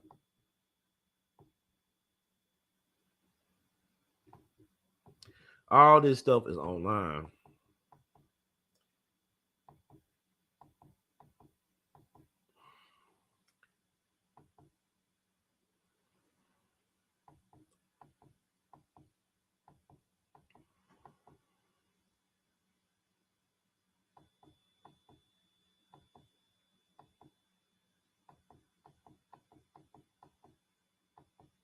Yeah, Kanye playing a game a lot of us don't understand. Like I said, he did Dave Chappelle a solid, man. That's what he was doing. He trying to make sure that Dave don't get taken down by all this. You know, because they all remember, but yet Hitler's autobiography is still on it's on Amazon. So what is this really about? But let me close out like this. We honored L. Alice Wilson. We honor L. Alice Wilson. He was an editor at the Memphis Tri-State Defender back in the 50s. He covered the Emmett Till trial. He covered the Little Rock 9 situation. Matter of fact, he took a really horrible beatdown that I'll probably saved the lives of the 9 black children trying to integrate Central High School on the same day that Jerry and them was stopping the black kids from integrating North Little Rock High. So I just found out. But let's honor L. Alice Wilson. I went to his grave. We honored him at the 2022 Jimmy Lunsford Legacy Awards. I went to his grave to pay my respects to him and his wife. And also, we're going to close out with his grandson, Adam Sadberry, used to be a clarinetist for the Memphis Symphony Orchestra. He's playing a flute, a song in honor of his grandfather, graveside. But we're going to close out like that. Thank you all for bearing me out, for being patient. And I'm going to read the time go by fast. I'm gonna read the disclaimer and then I'll close out like that. And then I thank you all. Like I said, I may do a show about prime time, breaking that down from a different perspective. I think people got the wrong idea. I know how it is. Maybe I should have left Memphis about 10 years ago, but that's another story. But disclaimer: the views expressed by host and guests on the We All Be TV platform are not the official views, opinions, beliefs, or perspectives of We All Be News or the We All Be Group Incorporated. We All Be News is an organization that thoroughly believes in supplementing the information narrative that is usually supplied by the corporate news entities with those viewpoints and expressions which may be marginalized or ignored for a plethora of reasons. We are about informing the general public on alternative perspectives as it relates to news and information, and letting the general public be the ultimate judge in deciding on how to use said information. And informed citizens are responsible citizens. Thank you for your support. Like I said, thank you once again. Cash App your support, $R2C2H2. PayPal, Google Pay, Zelle your support, R2C2H2 at gmail.com. Vimo at R2C2H2. Apple Cash, 901-299-4355. Or join us, patreon.com/WeAllBe, or membership on YouTube, on our WeAllBe TV YouTube channel. Buy Artemis Art, R2C2H2.com. Wear Artemis Art. Got my Robert F. Williams We Trust shirt on. Robert F. Williams. Monroe, North Carolina, Radio Free Dixie. Got that shirt on. You get that at our Teespring. And bring up the Teespring. And then I'll close it out with Alex Wilson tribute. There's a lot going on, man. It's a lot going on. But have no fear.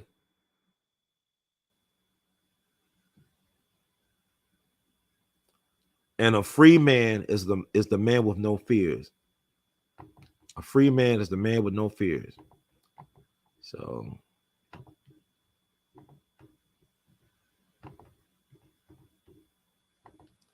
yeah, this Teespring right here. Check it out. Got them shirts and hoodies for y'all. I'm gonna post it. Go to there. Get your R2C2H2 on, man. Got more designs coming, but just want to show out the good stuff. More stuff popping. They're talking about the M&M brothers, boy. Malcolm and Ali. Can you feel me? Okay. So anyway, let me end it. Let me see.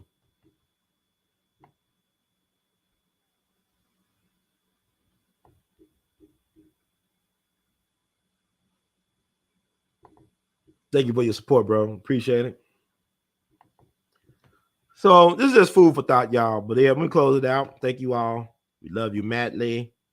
And y'all keep on producing and pushing like I love you madly. Got this from Duke Ellington, the one and only Sir Duke, with love. And keep on producing and pushing from your guy, Brother Ron. We all be in it to win it.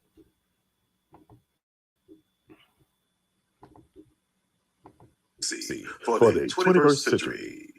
See how it works? Somewhere. Can you dig it?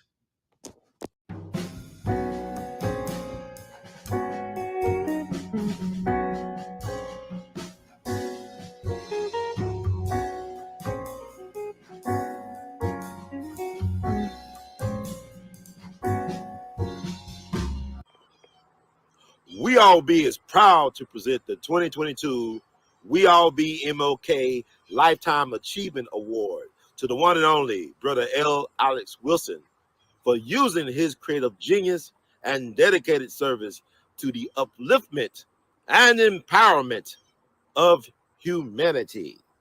H-U-E, humanity. Brother L. Alex Wilson came from a long line of freedom-fighting journalists who once called their home Memphis, the city of good abode.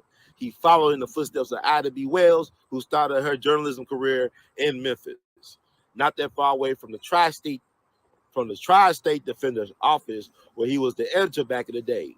This brother covered the Emmett Till trial, as well as the integration of Central High School by the Little Rock Nine. This man put his life on the line time and time again to serve our people, because information is power and knowledge is the currency of the universe. And he thought that our people should be well informed to make better decisions in order to determine their quality of life. L. Alex Wilson is an unsung hero of the American civil rights movement. It was his sacrifice while the Little Rock Nine was trying to integrate Central High School that saved those 9 black children's lives. He sacrificed himself, get beaten up, nearly lynched by a white mob in Little Rock, Arkansas, only to succumb from those injuries a couple years later at a very young age. He got hit in the head a lot of times. He had early onset of Parkinson's. He was not a boxer, but he was a fighter, a freedom fighter for justice, and he used words to empower. Words create worlds. So we honor this brother's sacrifice and his commitment to service and excellence of his people.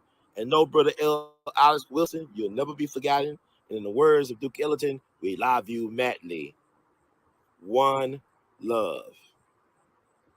See how it works? Adam Sandberry was a clarinetist in the Memphis Symphony Orchestra recently. And he's very proud advocate for the legacy of his grandfather. I have met people that I try to honor that I honor through the City Monster program. A lot of folks don't care about their kinfolk. Unless they get $1 off their name, off their copies, of course, or whatever. But it's really interesting that we claim that we have love for certain people, but they were still living. We won't respect them. You know, people say they love Jesus. The idea of Jesus Christ, he died for your sins. You know, he came here, hey, I got to take responsibility. Man, eat you. What you talking about, man? Yeah, man, and you gonna do it anyway? Why you got that on me, man? Put that in my mama name. Oh, in Jesus' name, man, y'all be saying. Y'all don't want to pay for nothing. Y'all want everything for free, but I don't pay for this. I'm paying for this. Okay, we're gonna go with the yeah, that's the one. Okay, I'm gonna show you that.